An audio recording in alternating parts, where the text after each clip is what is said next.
세계 최강이던 미국이 한국의 도움을 받아야만 하는 상황이라는데요. 무슨 일인지 바로 사연 들어보시죠. 잠깐, 시청 전 구독 버튼 꼭 부탁드려요. 안녕하세요. 저는 로라 헨슨입니다. 미국의 유명한 안보 전문지인 애틀랜틱 디펜스 리뷰에서 국방 전문 칼럼니스트로 일하고 있어요. 솔직히 말하면 저는 한국을 그저 미국의 보호를 받는 나라 정도로만 생각했습니다. 한미 동맹이라는 것도 결국 미국이 안보 우산을 씌워주는 개념이었고, 한국은 그 혜택을 받는 입장이라고 여겼거든요. 특히 이라크 전쟁 때 종군 기자로 활동하면서 한국군을 봤을 때도 그런 생각이 더욱 굳어졌죠. 2004년 바그다드에서 한국군 자이툰 부대를 취재했을 때를 기억해요. 그때 한국군들은 전투 임무보다는 재건 사업이나 의료 지원 같은 비전투 임무에 집중하고 있었습니다. 물론 그것도 중요한 역할이었지만 저로서는 역시 한국은 보조적인 역할만 하는구나라는 생각이 들었어요. 미군이 최전선에서 싸우는 동안 한국군은 상대적으로 안전한 후방에서 지원 업무를 담당하고 있었거든요. 그런 경험이 제 머릿속에 깊이 박혀 있었습니다. 한국은 미국의 군사적 보호 없이는 안보를 유지할 수 없는 나라, 그리고 한국군은 미군의 지원 없이는 제대로 된 군사 작전을 수행할 수 없는 조직이라는 인식이 자리 잡고 있었어요. 그런 선입견을 가지고 있던 저에게 2023년 가을, 어느 날 편집장인 마크 톰슨이 한 가지 과제를 던져줬습니다. 마크는 30년 넘게 국방 분야를 다뤄온 베테랑 기자로 미국 국방부 인맥도 상당히 넓은 사람이에요. 로라, 한국의 K9 자주포 알아? 요즘 전 세계적으로 잘 팔리고 있다던데. 아, 그거요? 어차피 미국 기술을 조립한 거 아닌가요? 마크가 두꺼운 자료 뭉치를 건네주면서 말했어요. 한번 제대로 취재해봐. 폴란드가 672대나 주문했고 노르웨이와 핀란드도 도입한다고 하던데, 그것도 독일과 프랑스 제품을 제치고 말이야. 그때까지만 해도 저는 이런 생각이었습니다. 한국 무기라고 해봐야 기껏해야 미국 부품들을 조립해서 만든 것들이겠지. 이번 기회에 한국 방산업계의 한계를 제대로 드러내는 기사를 써보자. 워싱턴 DC에 있는 제 사무실에서 한국 방산업체들에 대한 자료를 찾아보기 시작했습니다. 한화 디펜스, 현대 로템, LIG 넥스원 같은 회사들의 이름이 눈에 들어왔어요. 하지만 여전히 제 머릿속에는 어차피 미국 기술의 아류작이라는 생각이 강하게 자리 잡고 있었죠. 애틀랜틱 디펜스 리뷰의 자료실은 꽤 방대합니다.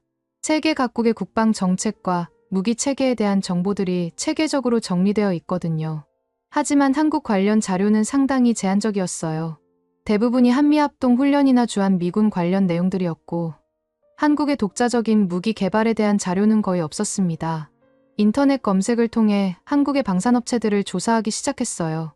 한화 디펜스라는 회사가 K9 자주포를 개발했다는 것을 알게 되었고, 이 회사의 연역을 살펴보니 1977년에 설립되어 40년 넘게 방산업에 종사해온 회사였습니다. 40년이라 그럼 꽤 오래된 회사네. 하지만 여전히 의구심은 남아있었어요. 오래된 회사라고 해서 반드시 뛰어난 기술을 가지고 있는 건 아니니까요. 더구나 한국 같은 나라에서 미국이나 독일 수준의 무기를 만들 수 있을까 하는 생각이 들었습니다. 그런데 자료를 파다 보니 좀 이상한 점들이 보이기 시작했어요. K9 자주포가 미군의 유마 시험장에서 테스트를 받았다는 기록이 있었거든요. 그것도 단순한 테스트가 아니라 미군의 엑스칼리버 정밀 유도 포탄을 K9에서 발사하는 시험이었습니다. 유마 시험장은 미국 애리조나주에 있는 미군의 핵심 무기 시험장이에요. 이곳에서 시험을 받는다는 것은 그만큼 해당 무기의 신뢰성과 성능을 인정받았다는 의미였습니다. 그런데 한국제 무기가 그런 곳에서 시험을 받았다는 것이 믿어지지 않았어요. 잠깐, 미군이 자국의 최신 정밀 유도 포탄을 한국제포에서 쏘는 시험을 했다고? 이상했어요. 엑스칼리버 포탄은 미군의 최신 정밀 유도 무기 중 하나입니다. GPS 유도 시스템을 갖춘 이 포탄은 최대 40km 거리에서 표적을 정확하게 타격할 수 있는 첨단 무기거든요. 미군이 이런 민감한 무기를 외국제포에서 시험한다는 것은 적어도 그 포의 성능을 어느 정도 인정한다는 뜻이었어요. 더 깊이 조사해보니 더욱 놀라운 사실들이 나왔습니다. K9 자주포의 사격 정확도가 1m 이내였다는 거예요. 이는 미군의 팰러딘 자주포와 비교해도 결코 뒤떨어지지 않는 수준이었습니다. 게다가 K9의 연사 속도는 분당 6발로, 이는 세계 최고 수준이었어요. 포탄을 자동으로 장전하는 시스템도 인상적이었습니다. 기존의 많은 자주포들이 수동으로 포탄을 장전해야 했는데 K9은 완전 자동화된 장전 시스템을 갖추고 있었거든요. 이는 사격 속도를 크게 높일 뿐만 아니라 승무원의 안전도 보장하는 중요한 기술이었습니다. 그리고 이 무기를 도입한 나라들이 단순히 가격 때문에 선택한 게 아니라 성능 때문에 선택했다는 분석들이 나오고 있었습니다. 폴란드의 경우를 보면 더욱 흥미로웠어요. 폴란드는 나토 회원국이고 미국산 무기를 도입할 수 있는 충분한 자격과 예산이 있는 나라입니다. 그런데도 K9을 선택했다는 것은 단순히 가격 경쟁력 때문만은 아니라는 뜻이었죠. 폴란드 국방부가 발표한 자료를 보니 K9의 기동성과 화력, 그리고 신뢰성을 높이 평가했다고 나와 있었어요. 특히 폴란드가 주목한 것은 K9의 기동성이었습니다. 이 자주포는 시속 70km의 속도로 이동할 수 있고 각종 지형에서의 적응력도 뛰어났다고 해요. 유럽의 다양한 지형 조건에서 테스트를 받은 결과 기존의 다른 자주포들보다 우수한 성능을 보였다는 것이었습니다. 노르웨이와 핀란드도 마찬가지였어요. 이 나라들은 북유럽의 선진국들이고 군사 장비에 대한 요구 수준이 매우 높은 곳들입니다. 특히 혹독한 추위와 눈이 많은 북유럽 환경에서 제대로 작동할 수 있는 무기를 찾고 있었거든요. 노르웨이 국방부의 보고서를 보니 K9이 영하 40도의 극한 추위에서도 정상적으로 작동한다는 내용이 있었어요. 이는 북유럽 국가들에게는 매우 중요한 조건이었습니다. 기존의 다른 자주포들 중에는 극한 추위에서 성능이 떨어지거나 아예 작동하지 않는 경우가 있었거든요.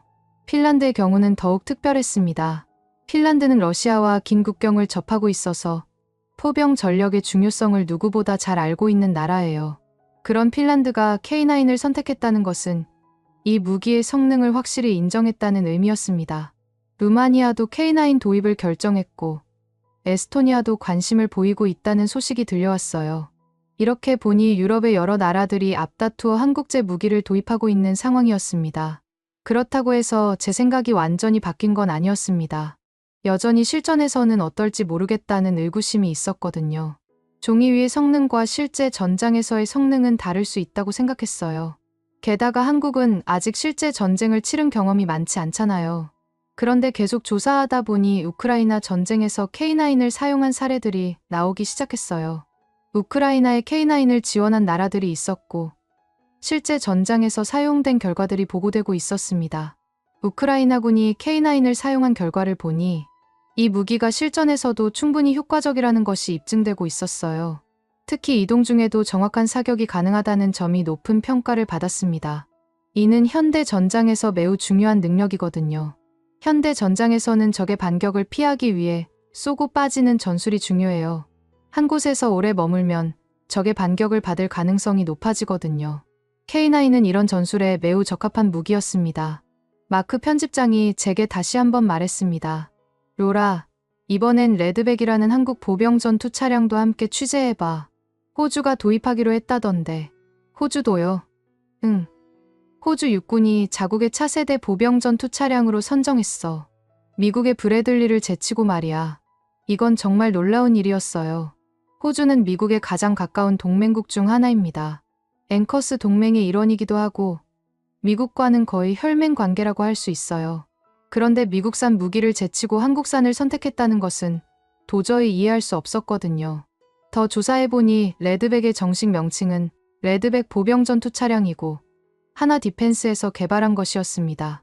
호주가 이 차량을 선택한 이유는 여러 가지가 있었지만 가장 중요한 것은 무인 포탑 기술과 능동 방어 시스템이었다고 해요. 무인 포탑 기술이라는 것은 사람이 포탑 안에 들어가지 않고도 원격으로 조작할 수 있는 기술을 말해요.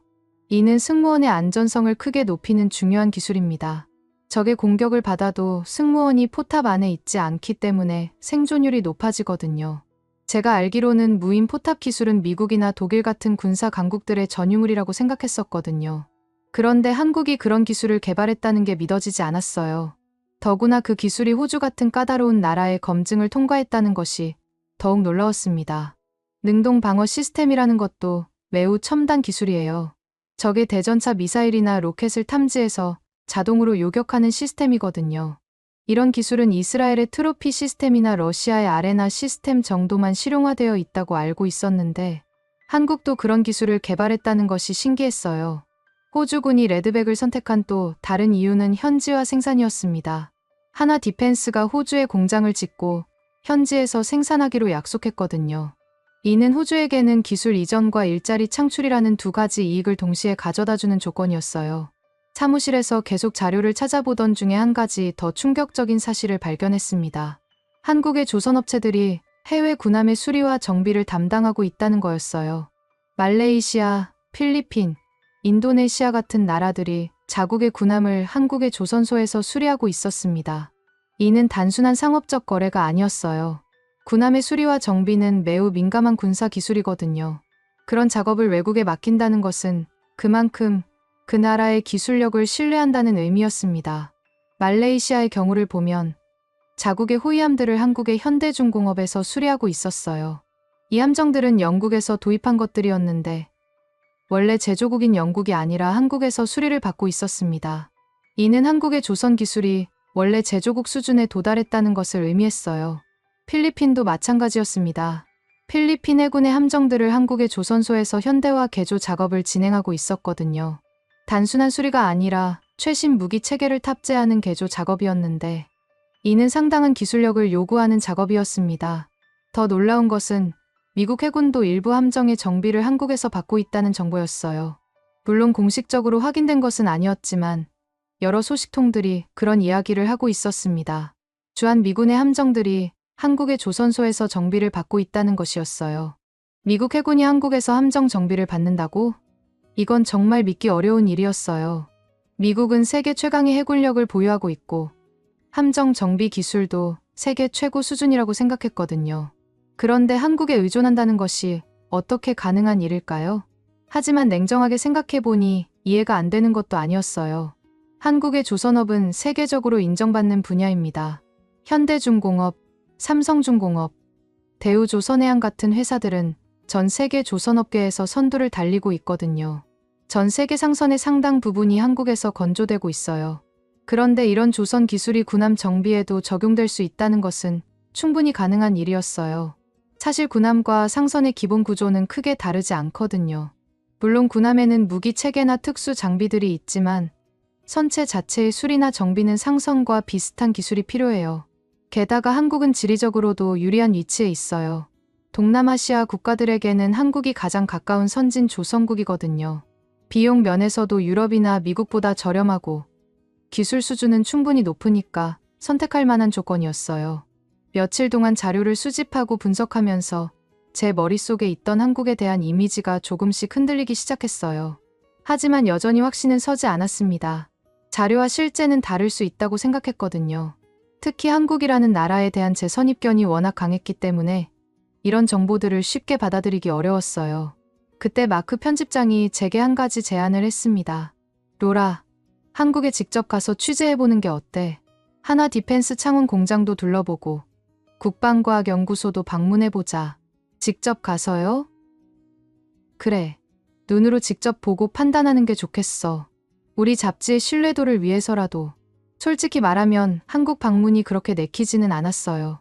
아직도 제 머릿속에는 한국이 미국의 도움을 받는 나라라는 생각이 강했거든요. 하지만 기자로서의 책임감과 호기심이 발동했습니다. 좋아. 이번 기회에 한국 방산업계의 실체를 제대로 파헤쳐보자. 그렇게 해서 저는 한국행 비행기 표를 예약했습니다. 그때까지만 해도 이 여행이 제 인생관과 한국에 대한 인식을 완전히 바꿔놓을 거라고는 전혀 예상하지 못했어요. 2023년 11월 중순, 저는 인천국제공항에 도착했습니다. 한국 땅을 밟은 것은 이번이 처음이었어요. 공항에서 나오면서 보니 한국이 생각보다 훨씬 현대적이고 발달된 나라라는 것을 느낄 수 있었습니다. 하지만 여전히 제 머릿속에는 미국의 보호를 받는 나라라는 선입견이 강하게 자리 잡고 있었죠. 서울에서 하루를 보낸 후 다음 날 아침 일찍 창원으로 향했습니다. KTX라는 한국의 고속철도를 타고 가는데 시속 300km가 넘는 속도로 달리는 것을 보고 놀랐어요. 미국에도 고속철도가 있지만 이 정도는 아니었거든요. 창원역에 도착해서 하나 디펜스 관계자들과 만났습니다. 김태준이라는 이름의 부장이 저를 안내해주기로 했어요. 40대 중반 정도 되어 보이는 분이었는데 영어를 매우 유창하게 구사했습니다. 헨슨 기자님, 한국에 오신 것을 환영합니다. 오늘 저희 공장과 시설들을 자세히 보여드리겠습니다. 김 부장의 말투에서 자신감이 느껴졌어요. 그런데 저는 여전히 회의적이었습니다. 아무리 좋게 포장해도 결국 미국 기술의 아류작이겠지라는 생각이 머릿속을 떠나지 않았거든요. 하나 디펜스 창원 공장은 생각보다 훨씬 규모가 컸습니다. 공장 부지만 해도 수십만 평방미터에 달했고 최신식 생산 설비들이 가동되고 있었어요. 하지만 이런 것들은 돈만 있으면 충분히 구축할 수 있는 것들이라고 생각했습니다. 먼저 K9 자주포 생산 라인을 보여드리겠습니다. 김 부장이 저를 거대한 생산동으로 안내했어요. 그곳에서 본 광경은 정말 인상적이었습니다. 거대한 K9 자주포들이 컨베이어 벨트를 따라 이동하면서 각종 부품들이 조립되고 있었거든요. 이 K9은 완전히 우리 기술로 개발된 것입니다. 엔진부터 화력 통제 시스템까지 모든 것이 한국산이에요. 김 부장의 설명을 들으면서도 저는 여전히 의구심을 품고 있었어요. 겉으로 보기에는 그럴듯해 보였지만 핵심 기술은 결국 외국에서 도입한 것일 거라고 생각했거든요. 엔진도 한국에서 만드는 건가요? 네, 두산 인프라코어에서 개발한 디젤 엔진을 사용합니다. 출력 1000마력의 고성능 엔진이에요. 화력 통제 시스템은 어떤가요? 하나시스템에서 개발한 AFCS라는 자동 화력 통제 시스템을 탑재하고 있습니다. GPS와 관성 항법 시스템을 결합해서 이동 중에도 정확한 사격이 가능해요. 설명을 들을수록 놀라웠지만 여전히 완전히 믿어지지는 않았어요. 그런데 이어서 본 것들이 제 생각을 조금씩 바꾸기 시작했습니다. 이제 실제 시연을 보여드리겠습니다. 김 부장이 저를 공장 뒤편의 넓은 시험장으로 안내했어요. 그곳에는 실제 K9 자주포 한 대가 대기하고 있었습니다. 검은색과 녹색의 위장 무늬가 칠해진 거대한 철덩어리였지만 왠지 위압감이 느껴졌어요. 지금부터 K9의 기동 시연을 보여드리겠습니다. 시험장은 다양한 지형으로 구성되어 있었어요. 평지뿐만 아니라 언덕, 지늘길, 자갈길, 심지어 물웅덩이까지 있었습니다. 실제 전장 환경을 모방한 것 같았어요. K9이 시동을 걸자 엄청난 엔진 소리가 울려 퍼졌습니다. 그리고 이어서 본 광경은 정말 놀라웠어요. 이 거대하고 무거운 차량이 마치 스포츠카처럼 민첩하게 움직이는 것이었거든요. 평지에서는 시속 70km의 속도로 달렸고 언덕을 오를 때도 속도가 거의 떨어지지 않았어요. 가장 놀라운 것은 지늘길을 지날 때였습니다. 바퀴가 빠질 것 같은 깊은 지늘 속에서도 K9은 전혀 멈추지 않고 계속 전진했거든요. 저 지늘의 깊이가 얼마나 되나요? 약 60cm 정도입니다. 일반적인 차량이라면 완전히 빠져서 움직일 수 없을 깊이죠. 물웅덩이를 건널 때는 더욱 놀라웠어요. K9이 물속으로 들어가면서 물보라를 일으키며 전진했는데 마치 수륙의 농차량 같았어요. K9은 수심 1.2m까지 도하가 가능합니다. 특별한 준비 과정 없이도 말이죠. 이런 기동성은 정말 인상적이었어요. 제가 이라크에서 본 미군의 펠러딘 자주포와 비교해도 결코 뒤떨어지지 않는 수준이었습니다. 오히려 일부 측면에서는 더 뛰어나 보였어요. 이제 포탑 회전과 포신 조작을 보여드리겠습니다. K9의 포탑이 움직이기 시작했어요. 360도 회전하는 모습을 보니 정말 빨랐습니다. 그리고 포신이 위아래로 움직이는 속도도 매우 빨랐어요. 포탑 회전 속도는 초당 35도이고 포신 조작은 초당 10도입니다. 이는 세계 최고 수준의 속도예요. 빠른 포탑 회전과 포신 조작은 현대 전장에서 매우 중요한 능력입니다. 적의 위치가 빠르게 변하는 상황에서 신속하게 대응할 수 있거든요. 실제 사격 시연도 볼 수 있나요? 물론입니다. 하지만 실탄 사격은 다른 시험장에서 해야 해서 오늘은 모의 사격만 보여드리겠습니다. 모의 사격이라고 해도 충분히 인상적이었어요. 화력 통제 시스템이 목표물을 자동으로 추적하고 사격 재원을 계산하는 과정을 실시간으로 볼 수 있었거든요. 목표물까지의 거리는 25km입니다. 지금 시스템이 자동으로 사격 재원을 계산하고 있어요. 모니터에 각종 수치들이 표시되었습니다. 거리, 풍향, 풍속, 기온, 습도, 심지어 지구의 자전까지 고려한 정밀한 계산이 이루어지고 있었어요. 계산이 완료되었습니다. 실제 사격이라면 지금 발사할 수 있는 상태예요. 목표물에 명중할 확률은 95% 이상입니다. 95%라는 명중률은 정말 놀라운 수치였어요. 25km나 떨어진 목표물을 그 정도 확률로 맞출 수 있다는 것은 세계 최고 수준의 정확도였거든요. 이동 중 사격도 가능한가요? 네. K9의 가장 큰 특징 중 하나가 바로 그것입니다. 이동하면서도 정확한 사격이 가능해요. 이동 중 사격이라는 것은 말 그대로 차량이 움직이는 상태에서 포를 발사하는 것을 의미해요. 이는 매우 어려운 기술이고 세계에서 몇 안 되는 자주포만이 할 수 있는 능력이었습니다. K9이 다시 움직이기 시작했어요. 시속 30km 정도의 속도로 달리면서 포탑이 목표 방향으로 회전했습니다. 그리고 모의 사격이 이루어졌어요. 이동 중 사격의 명중률도 80% 이상입니다. 이는 현재 세계에서 가장 높은 수준이에요. 정말 놀라웠어요. 움직이는 차량에서 25km 떨어진 목표물을 80% 이상의 확률로 맞출 수 있다는 것은 정말 대단한 기술이었거든요. 시연이 끝나고 나서 김 부장이 K9의 내부를 보여주었어요. 승무원들이 탈 수 있는 공간은 생각보다 넓고 쾌적했습니다.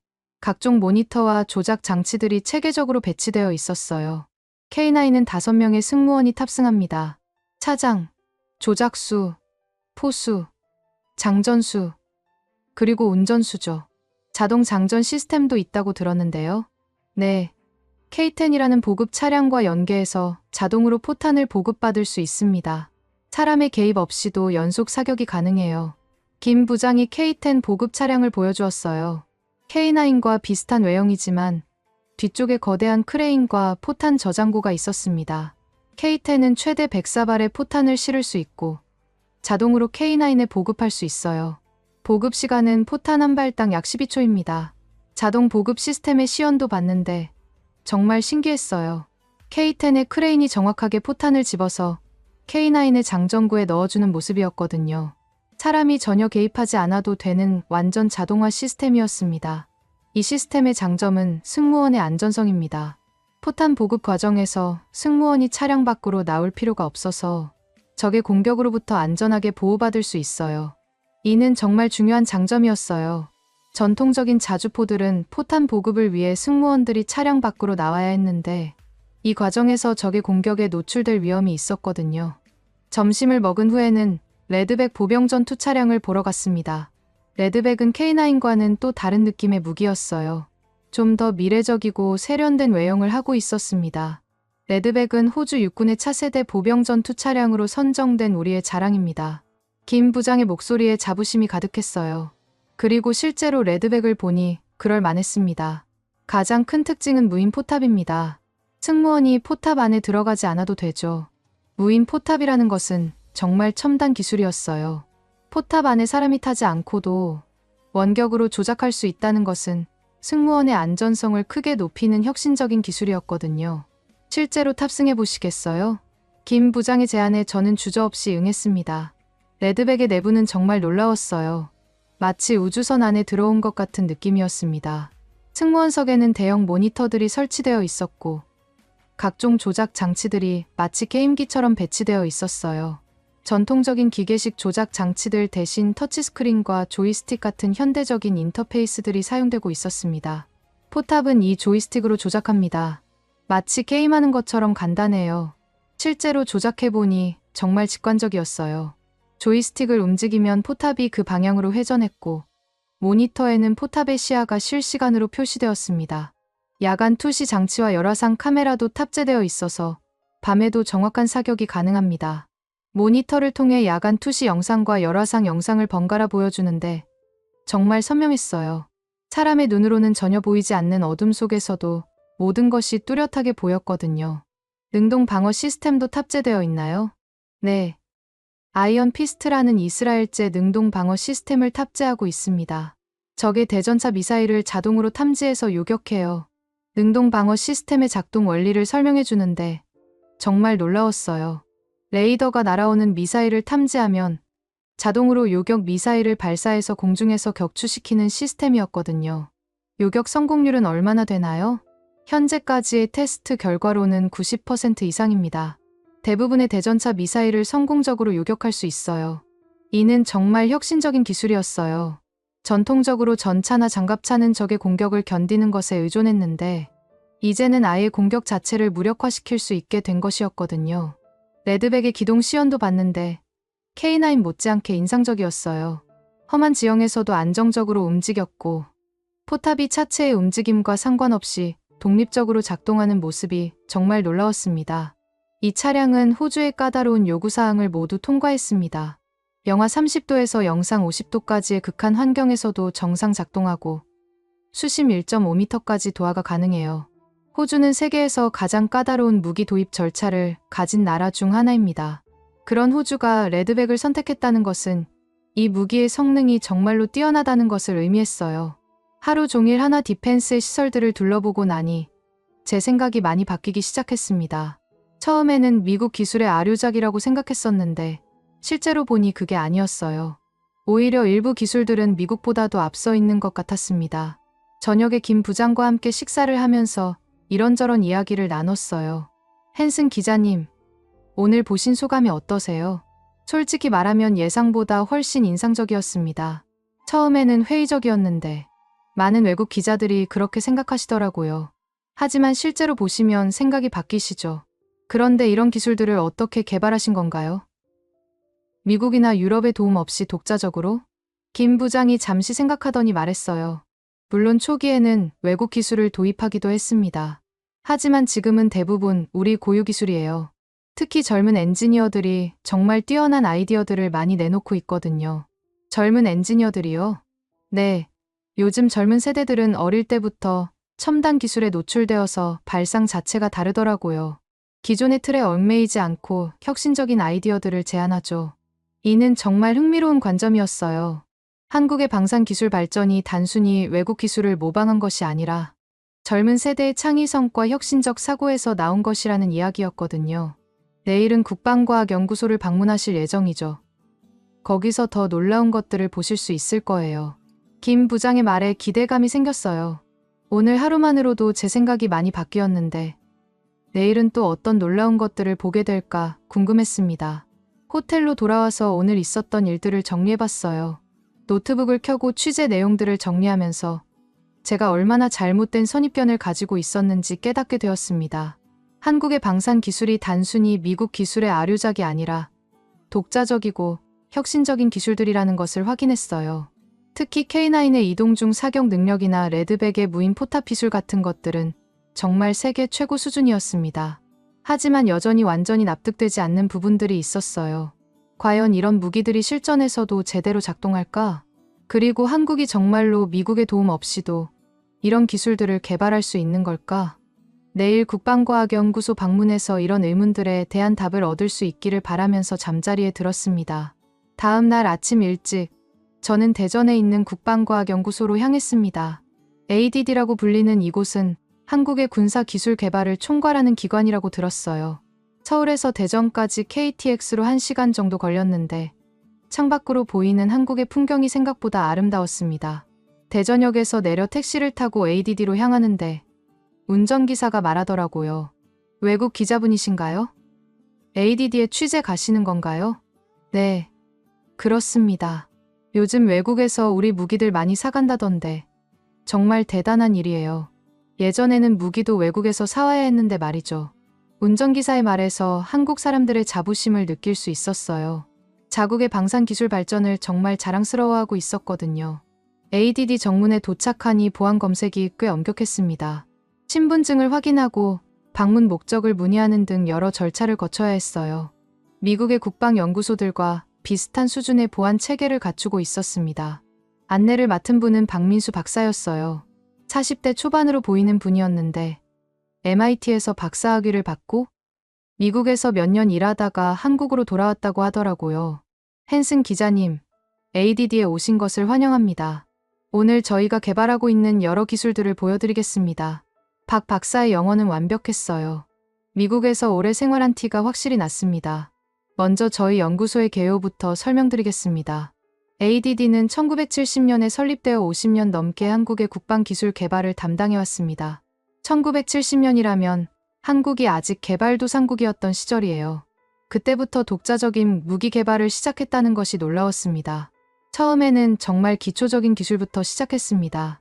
하지만 지금은 세계 최고 수준의 기술들을 보유하고 있어요. 박 박사가 저를 첫 번째 연구동으로 안내했습니다. 그곳에서 보게 된 것은 K9 자주포의 개발 과정을 보여주는 전시물들이었어요. K9은 1989년부터 개발을 시작해서 1999년에 완성되었습니다. 10년에 걸친 개발 과정이었죠. 전시된 자료들을 보니 정말 치밀하게 개발되었다는 것을 알 수 있었어요. 초기 설계안부터 시작해서 수없이 많은 개선과 수정을 거쳐 현재의 K9이 완성되었더라고요. 가장 어려웠던 부분이 무엇이었나요? 이동 중 사격 기술이었습니다. 움직이는 차량에서 정확한 사격을 하려면 매우 복잡한 계산과 보정이 필요하거든요. 박 박사가 이동 중 사격의 원리를 설명해 주었어요. 차량이 움직일 때 발생하는 진동과 기울어짐을 실시간으로 감지해서 보정하는 기술, 목표물의 움직임을 예측하는 알고리즘, 바람이나 기온 같은 환경 요소들을 고려하는 시스템 등 정말 복잡한 기술들이 조합되어 있었어요. 이런 기술들을 독자적으로 개발하신 건가요? 네, 물론 초기에는 외국의 기술을 참고하기도 했지만 핵심 기술들은 모두 우리가 독자 개발한 것입니다. 특히 소프트웨어 부분은 완전히 우리 기술이에요. 소프트웨어 기술이라는 것이 중요한 포인트였어요.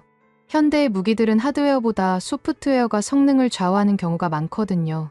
한국이 IT 강국이라는 것이 방산 분야에서도 큰 도움이 되었을 것 같았습니다. 다음으로 간 곳은 레드백 관련 연구실이었어요. 어제 실무를 봤지만 개발 과정을 자세히 알 수 있어서 흥미로웠습니다. 레드백의 가장 큰 특징인 무인 포탑 기술은 어떻게 개발하신 건가요? 이것도 오랜 연구의 결과입니다. 2000년대 초부터 연구를 시작해서 지금에 이르렀죠. 박 박사가 무인 포탑의 개발 과정을 보여주는 영상을 틀어주었어요. 초기 시제품부터 현재의 완성품까지 단계별로 발전해온 모습을 볼 수 있었습니다. 무인 포탑의 핵심은 원격 조작 기술과 자동 조준 시스템입니다. 사람이 직접 조작하지 않아도 정확한 사격이 가능해야 하거든요. 영상을 보니 정말 정밀했어요. 원격으로 조작되는 포탑이 목표물을 자동으로 추적하고 최적의 사격 시점을 계산해서 발사하는 모습이었습니다. 이런 기술은 미래 전쟁의 핵심이 될 것입니다. 무인화, 자동화된 무기 체계 말이죠. 박 박사의 말에 공감이 갔어요. 미래의 전쟁은 점점 더 무인화될 것이고 이런 기술을 먼저 개발한 나라가 우위를 점하게 될 거예요. 그런데 박사님, 한 가지 궁금한 게 있는데요. 네, 말씀하세요. 한국은 아직 실제 전쟁 경험이 많지 않잖아요. 그런데 이런 무기들이 실전에서도 제대로 작동할까요? 박 박사가 잠시 생각하더니 대답했어요. 좋은 지적입니다. 하지만 저희는 이론적 연구와 시뮬레이션, 그리고 철저한 테스트를 통해 실전성을 확보하고 있습니다. 게다가 우크라이나 전쟁에서 실제로 사용된 결과들도 피드백받고 있고요. 우크라이나 전쟁에서의 결과라는 말이 흥미로웠어요. 실제 전장에서 검증을 받았다는 의미였거든요. 우크라이나에서 K9이 어떤 성과를 거두었나요? 공식적으로 말씀드리기 어려운 부분이 있지만 전반적으로 매우 만족스러운 결과를 얻었다고 들었습니다. 특히 정확도와 신뢰성 면에서 높은 평가를 받았어요. 이어서 박 박사가 저를 다른 연구실로 안내했습니다.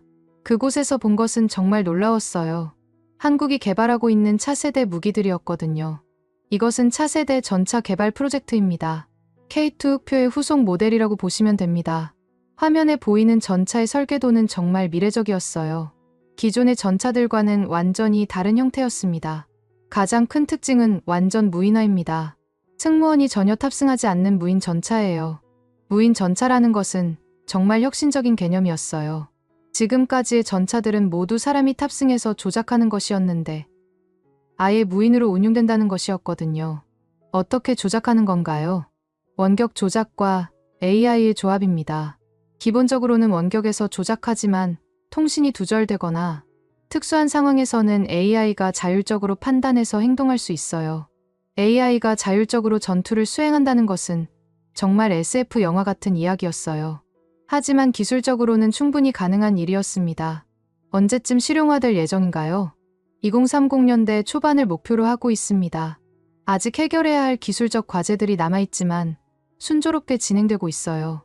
다음으로 본 것은 한국이 개발하고 있는 차세대 미사일들이었어요. 그 중에서도 가장 인상적인 것은 현무5라는 미사일이었습니다. 현무5는 사거리 800km의 탄도미사일입니다. 한국 전역을 방어할 수 있는 핵심 무기 중 하나죠. 800km라는 사거리는 정말 대단했어요.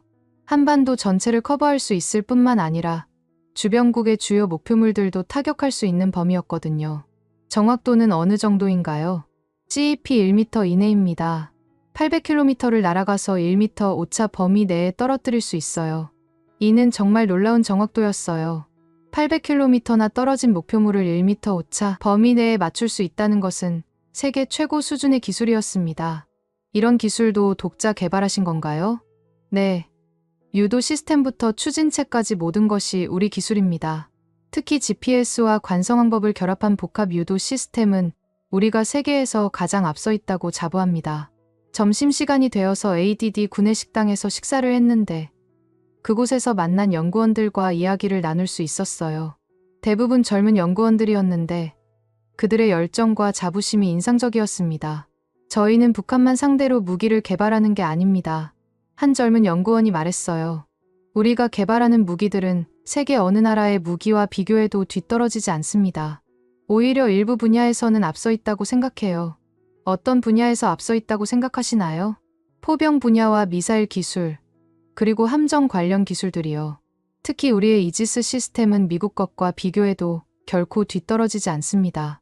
한국의 이지스 시스템이라는 것도 처음 들어봤어요. 미국에서 개발한 이지스 시스템은 세계 최고의 함정 방어 시스템으로 알려져 있는데 한국도 그런 시스템을 개발했다는 것이었거든요. 한국형 이지스 시스템이 있나요? 네. 해궁이라는 시스템입니다. 미국의 이지스와 비슷한 역할을 하지만 일부 기능들은 더 발전된 것들도 있어요. 오후에는 해군 관련 기술들을 보러 갔습니다. 그곳에서 본 것들은 정말 놀라웠어요. 한국이 세계 최고 수준의 조선 기술을 보유하고 있다는 것을 확실히 알 수 있었거든요. 한국의 조선 기술은 세계 1위입니다. 이는 단순히 상선뿐만 아니라 군함 분야에서도 마찬가지예요. 박 박사가 한국이 건조한 각국의 군함들을 보여주었어요. 인도네시아, 필리핀, 페루 등 여러 나라들이 한국에서 군함을 주문해서 만들고 있었습니다. 특히 잠수함 기술은 독일과 함께 세계 최고 수준입니다. 214급 잠수함은 한국이 독일과 공동 개발한 것이지만 지금은 한국이 독자적으로 수출까지 하고 있어요. 214급 잠수함이라는 것은 AIP 시스템을 갖춘 최신형 잠수함이었어요. 이 시스템을 갖추면 잠수함이 물 위로 올라오지 않고도 오랫동안 물속에서 활동할 수 있거든요. 인도네시아가 한국에서 잠수함 3척을 주문했고 다른 나라들도 관심을 보이고 있습니다. 잠수함 수출이라 정말 대단하네요. 잠수함은 단순한 무기가 아니에요. 그 나라의 조선 기술과 전자 기술, 그리고 정밀 가공 기술의 집약체라고 할 수 있거든요. 한국이 잠수함을 수출한다는 것은 정말 놀라운 일이었어요. 그런데 더 놀라운 것은 잠수함 정비 기술입니다. 박 박사가 말을 이었어요. 한국의 조선소들은 이제 외국 잠수함의 정비와 수리도 담당하고 있습니다. 심지어 미국 잠수함도 말이죠. 미국 잠수함도요? 네. 물론 핵잠수함은 아니고 일반 잠수함들이지만 미군이 한국의 조선소에서 정비를 받고 있는 것은 사실입니다. 이는 정말 충격적인 정보였어요. 미국이 자국의 군함을 외국에서 정비받는다는 것은 그만큼 그 나라의 기술력을 인정한다는 의미였거든요. 왜 미국이 한국에서 정비를 받는 건가요? 여러 이유가 있지만 가장 큰 이유는 기술력과 비용입니다. 한국의 조선소들은 기술력은 미국과 동등하거나 일부 분야에서는 더 뛰어나면서도 비용은 더 저렴하거든요. 미국보다 뛰어난 분야가 있나요? 네. 특히 용접 기술과 정밀 가공 기술 분야에서는 한국이 세계 최고입니다.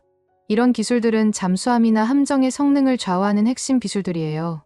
오후 늦게는 한국이 개발하고 있는 차세대 전투기 프로젝트인 KF-21에 대한 설명을 들었습니다. KF-21은 한국이 독자 개발하고 있는 4.5세대 전투기였어요. KF-21은 한국이 완전히 독자 개발하는 첫 번째 전투기입니다. 물론 일부 부품들은 외국에서 도입하지만 설계와 핵심 기술들은 모두 우리가 개발했어요. 전투기 개발이라는 것은 정말 복잡하고 어려운 일이에요. 전 세계에서도 독자적으로 전투기를 개발할 수 있는 나라는 손에 꼽힐 정도거든요. 언제쯤 실전 배치될 예정인가요? 2026년부터 점차 한국 공군에 배치될 예정이고 수출도 고려하고 있습니다. 이미 몇몇 나라들이 관심을 보이고 있어요. KF-21의 성능 사양을 보니 정말 인상적이었어요. 미국의 F-16이나 FA-18과 비교해도 결코 뒤떨어지지 않는 성능이었습니다. 하루 종일 ADD를 둘러보고 나니 정말 많은 것을 배웠어요. 한국의 방산 기술이 제가 생각했던 것보다 훨씬 발전되어 있었고 일부 분야에서는 세계 최고 수준에 도달해 있었습니다. 저녁에 박 박사와 함께 식사를 하면서 마지막 질문을 던져봤어요. 박사님, 한국이 이렇게 짧은 시간에 방산 기술을 발전시킬 수 있었던 비결이 무엇이라고 생각하세요? 박 박사가 잠시 생각하더니 대답했어요. 몇 가지 요인이 있다고 생각합니다. 첫째는 안보 위기 의식이에요. 분단국가라는 특수한 상황이 방산 기술 개발에 대한 절실함을 만들어냈죠. 두 번째는 교육열과 인적 자원입니다. 한국은 우수한 인재들이 많고 이들이 방산 분야에도 진출하고 있어요. 세 번째는 IT 기술력입니다. 현대의 무기들은 IT 기술이 핵심인데 한국은 이 분야에서 세계 최고 수준이거든요. 마지막으로는 정부의 강력한 의지입니다. 방산 기술 개발에 대한 지속적인 투자와 지원이 있었기 때문에 가능했던 일이에요. 박 박사의 설명을 들으니 한국의 방산 기술 발전이 우연이 아니라는 것을 알 수 있었어요. 여러 요인들이 복합적으로 작용해서 만들어낸 결과였던 것이죠. 그런데 박사님, 미국은 이런 한국의 발전을 어떻게 보고 있을까요? 처음에는 당황스러워했던 것 같아요. 하지만 이제는 파트너로 인정하고 있다고 생각합니다. 실제로 미군과 한국군 간의 기술 교류도 늘어나고 있거든요. 기술 교류요? 네. 예를 들어 한국의 포병 기술을 미군이 벤치마킹하기도 하고 한국의 조선 기술을 활용해서 미군 함정을 정비하기도 해요. 이제는 일방적인 기술 전수가 아니라 상호 교환의 관계가 되었다고 봅니다. 이는 정말 놀라운 변화였어요. 한때 미국의 기술을 일방적으로 받기만 했던 한국이 이제는 미국과 기술을 주고받는 관계가 되었다는 것이었거든요. 호텔로 돌아와서 오늘 있었던 일들을 정리하면서 제 생각이 완전히 바뀌었다는 것을 느꼈어요. 한국은 더 이상 미국의 일방적인 보호를 받는 나라가 아니었습니다. 이제는 미국과 대등한 파트너십을 형성할 수 있는 기술력을 보유한 나라였어요. 특히 인상 깊었던 것은 한국의 연구원들의 자신감과 열정이었어요. 그들은 더 이상 외국 기술을 따라하는 것에 만족하지 않고 스스로 혁신을 만들어내고 있었습니다. 내일은 한국군의 실제 훈련을 참관할 예정이었어요. 과연 이런 첨단 무기들이 실제 군사 작전에서는 어떻게 활용되고 있을까 궁금했습니다. 다음 날 아침, 저는 해군 작전사령부의 초청으로 계룡대로 향했습니다. 한국군의 실제 전술훈련을 참관할 수 있는 기회를 얻게 된 것이었어요. 서울에서 계룡대까지 가는 길에 저는 지난 이틀 동안 본 것들을 다시 한번 정리해봤습니다. 하나 디펜스에서 본 K9과 레드백, 그리고 ADD에서 들은 차세대 무기 기술들. 모든 것이 제가 기대했던 것보다 훨씬 인상적이었어요. 하지만 여전히 하나의 의문이 남아있었습니다. 과연 이런 무기들이 실제 전장에서는 어떻게 통합되어 운용될까? 계룡대에 도착하니 해군 소령 한 분이 저를 맞이해 주었어요. 이진호 소령이라고 소개했는데 30대 후반으로 보이는 분이었습니다. 헨슨 기자님, 계룡대에 오신 것을 환영합니다. 오늘 저희가 실시하는 합동 전술훈련을 참관하실 수 있습니다. 합동 전술훈련이라고 하면 육군, 해군, 공군이 함께 참여하는 통합작전 훈련입니다. 실제 전쟁 상황을 가정해서 진행하는 거죠. 이진호 소령이 저를 작전 통제실로 안내했습니다. 그곳은 마치 나사의 관제센터 같았어요. 수십 개의 대형 모니터들이 벽면을 가득 메우고 있었고 각종 데이터들이 실시간으로 표시되고 있었습니다. 이것이 저희가 개발한 통합전장 시스템입니다. C4I라고도 부르죠. C4I요? Command, Control, Communications, Computers, Intelligence의 줄임말입니다. 지휘, 통제, 통신, 컴퓨터, 정보를 통합한 시스템이에요. 화면을 보니 정말 놀라웠어요. 한반도 전체 지도가 표시되어 있었는데 아군과 적군의 위치가 실시간으로 표시되고 있었거든요. 육상의 부대뿐만 아니라 해상의 함정들, 공중의 항공기들까지 모든 것이 하나의 화면에서 통합 관리되고 있었습니다. 이 시스템도 한국에서 개발한 건가요? 네. LIG넥스원에서 개발한 한국형 전장관리 시스템입니다. 미국의 시스템과 비교해도 결코 뒤떨어지지 않아요. 이진호 소령이 시스템의 기능들을 하나씩 설명해 주었어요. 가장 인상적인 것은 데이터 링크 기능이었습니다. 모든 아군 부대가 실시간으로 정보를 공유합니다. 육군의 K9이 발견한 적 목표를 해군의 함정이나 공군의 전투기가 즉시 공격할 수 있어요. 화면에서 시연을 보여주는데 정말 신기했어요. 어떤 부대가 적을 발견하면 그 정보가 즉시 모든 아군 부대에 전달되고 가장 적합한 부대가 자동으로 선택되어 공격 임무를 수행하는 것이었거든요. 이런 시스템을 구축하는 데 얼마나 걸렸나요? 약 15년 정도 걸렸습니다. 2000년대 초반부터 개발을 시작해서 지금에 이르렀죠. 15년이라는 시간은 정말 오랜 기간이었어요. 하지만 그 결과물을 보니 충분히 가치 있는 투자였다는 생각이 들었습니다. 지금부터 실제 훈련이 시작됩니다. 모니터들이 갑자기 활발하게 움직이기 시작했어요. 각종 부대들의 위치가 변하고 새로운 정보들이 계속 업데이트되고 있었습니다. 시나리오는 서해상에서 적 함정이 침입했다는 상황입니다. 이를 탐지하고 대응하는 과정을 보여드리겠습니다. 화면을 보니 서해상 어딘가에 빨간색 점들이 나타났어요. 적군을 표시하는 것 같았습니다. 가장 먼저 탐지한 것은 이지스함의 레이더입니다. 한국의 이지스함이라는 것도 처음 알았어요. 미국에서만 보유하고 있는 줄 알았는데 한국도 이지스함을 가지고 있었던 것이었습니다. 세종대왕급 이지스함이 적 함정을 탐지했습니다. 거리 150km, 적 함정 4척으로 추정됩니다. 이 정보가 즉시 모든 아군 부대에 전달되었어요. 육상의 미사일 부대, 공군의 전투기들, 그리고 다른 해군 함정들이 모두 이 정보를 공유했습니다. 이제 대응 방안을 결정해야 합니다. 어떤 부대가 가장 효과적으로 대응할 수 있을까요? 컴퓨터가 자동으로 계산을 시작했어요. 각 부대의 위치, 무기의 사거리, 현재 상황 등을 종합해서 최적의 대응 방안을 제시하는 것이었습니다. 계산 결과 해상에서는 이지스함의 SM-2 미사일로 대응하고 육상에서는 해성 미사일로 지원하는 것이 최적이라고 나왔습니다. 해성 미사일이라는 것도 처음 들어봤어요. 한국이 개발한 함대함 미사일이라고 하더라고요. 해성 미사일의 사거리는 얼마나 되나요? 1세대는 150km, 2세대는 300km 이상입니다. 이는 세계 최고 수준의 성능이에요. 실제 훈련에서는 물론 실탄을 발사하지는 않았지만 모든 과정이 실전과 똑같이 진행되었어요. 목표 선정부터 사격 명령 전달, 그리고 결과 평가까지 모든 것이 시스템을 통해 이루어졌습니다. 명중률은 어떻게 되나요? 시뮬레이션 결과 95% 이상의 명중률을 기록했습니다. 적 함정 4척 중 4척 모두 격침시킬 수 있다고 나왔어요. 이런 높은 명중률은 정말 놀라웠어요. 실제 전쟁에서 이 정도 성과를 거둘 수 있다면 정말 강력한 전력이 될 것 같았습니다. 다음으로 본 것은 드론을 활용한 전술이었어요. 한국군이 운용하고 있는 다양한 드론들을 보니 정말 인상적이었습니다. 이것은 KUS-15라는 정찰용 드론입니다. 고도 15,000m까지 올라가서 24시간 동안 연속 비행할 수 있어요. 화면에 표시된 드론의 촬영 영상을 보니 정말 선명했어요. 지상의 작은 물체들까지도 뚜렷하게 식별할 수 있었습니다. 해상도는 어느 정도인가요? 30cm 급입니다. 사람의 얼굴까지 식별할 수 있는 수준이에요. 이는 정말 놀라운 성능이었어요. 위성 사진 수준의 해상도를 드론으로 실현한 것이었거든요. 공격용 드론도 있나요? 물론입니다. KUSFC라는 공격용 드론도 운용하고 있어요. 공격용 드론의 시연도 봤는데 정말 정밀했어요. 지정된 목표물을 정확하게 타격하는 모습이었습니다. 이런 드론들도 한국에서 개발한 건가요? 네. 대부분 한국항공우주 산업에서 개발했습니다. 일부 부품들은 외국에서 도입하지만 설계와 제작은 모두 국산이에요. 한국이 드론 기술 분야에서도 이렇게 발전했다는 것이 놀라웠어요. 드론은 현대의 전쟁의 핵심 무기 중 하나인데 한국이 이 분야에서도 경쟁력을 갖추고 있었던 것이었습니다.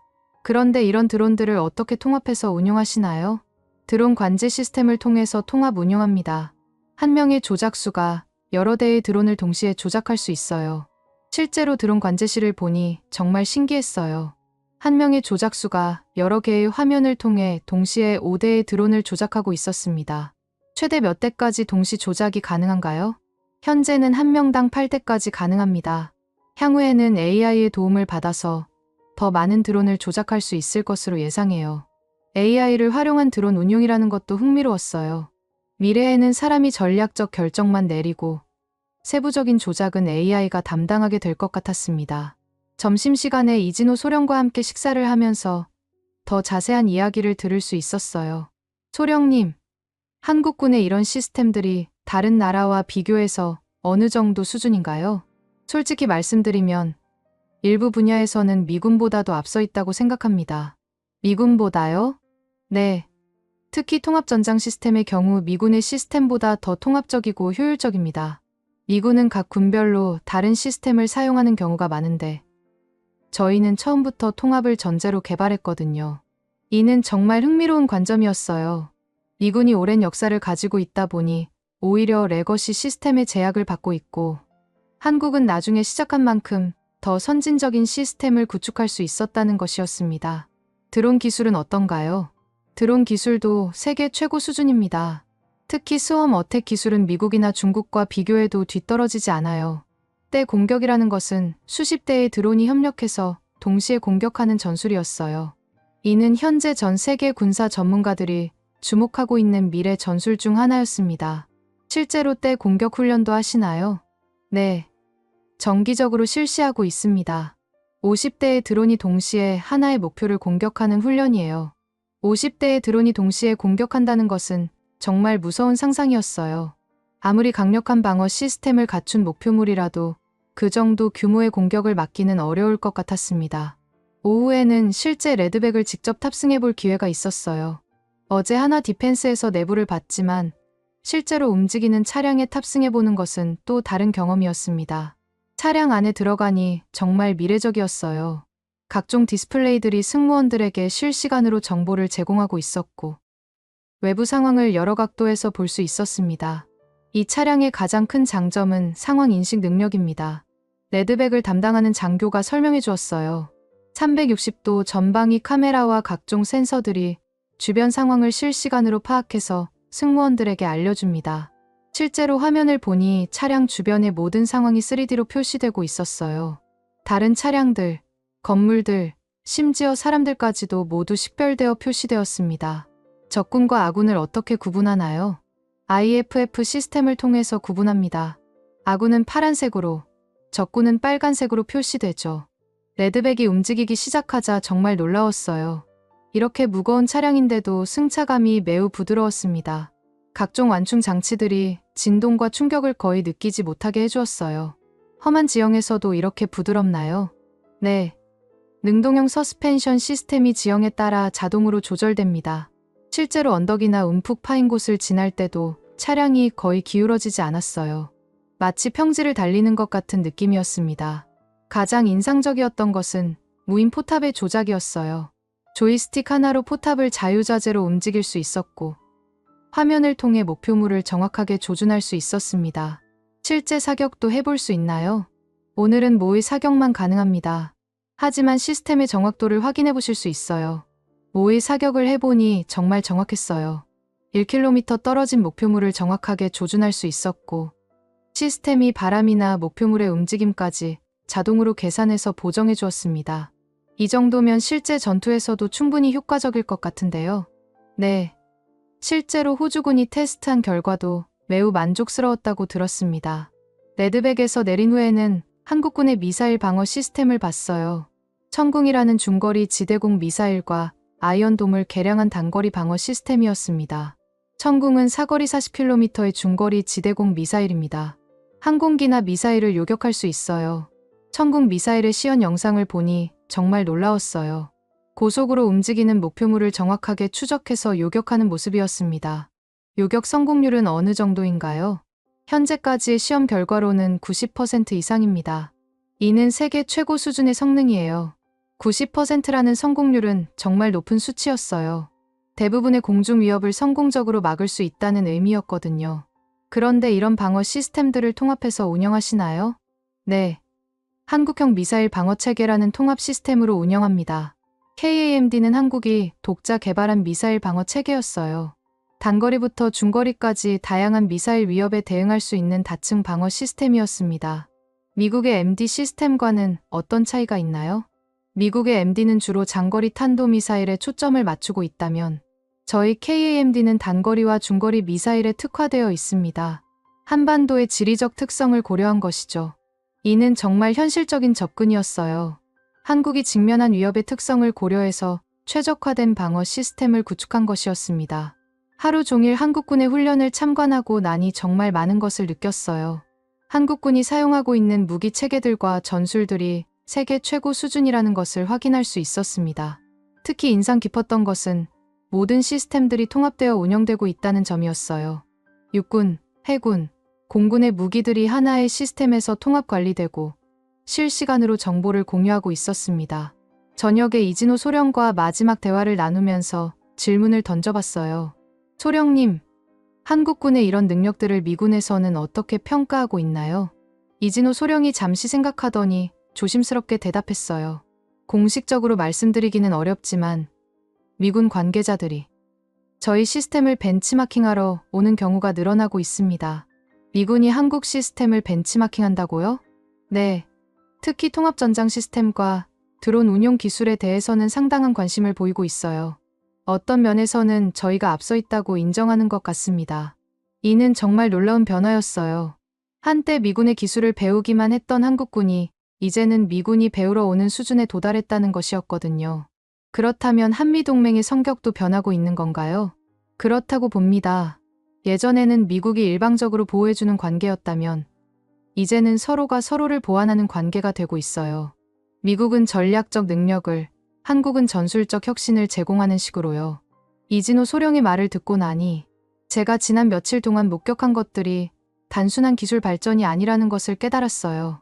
한미동맹의 근본적인 변화, 그리고 한국의 국제적 위상 변화를 보여주는 상징이었던 것이죠.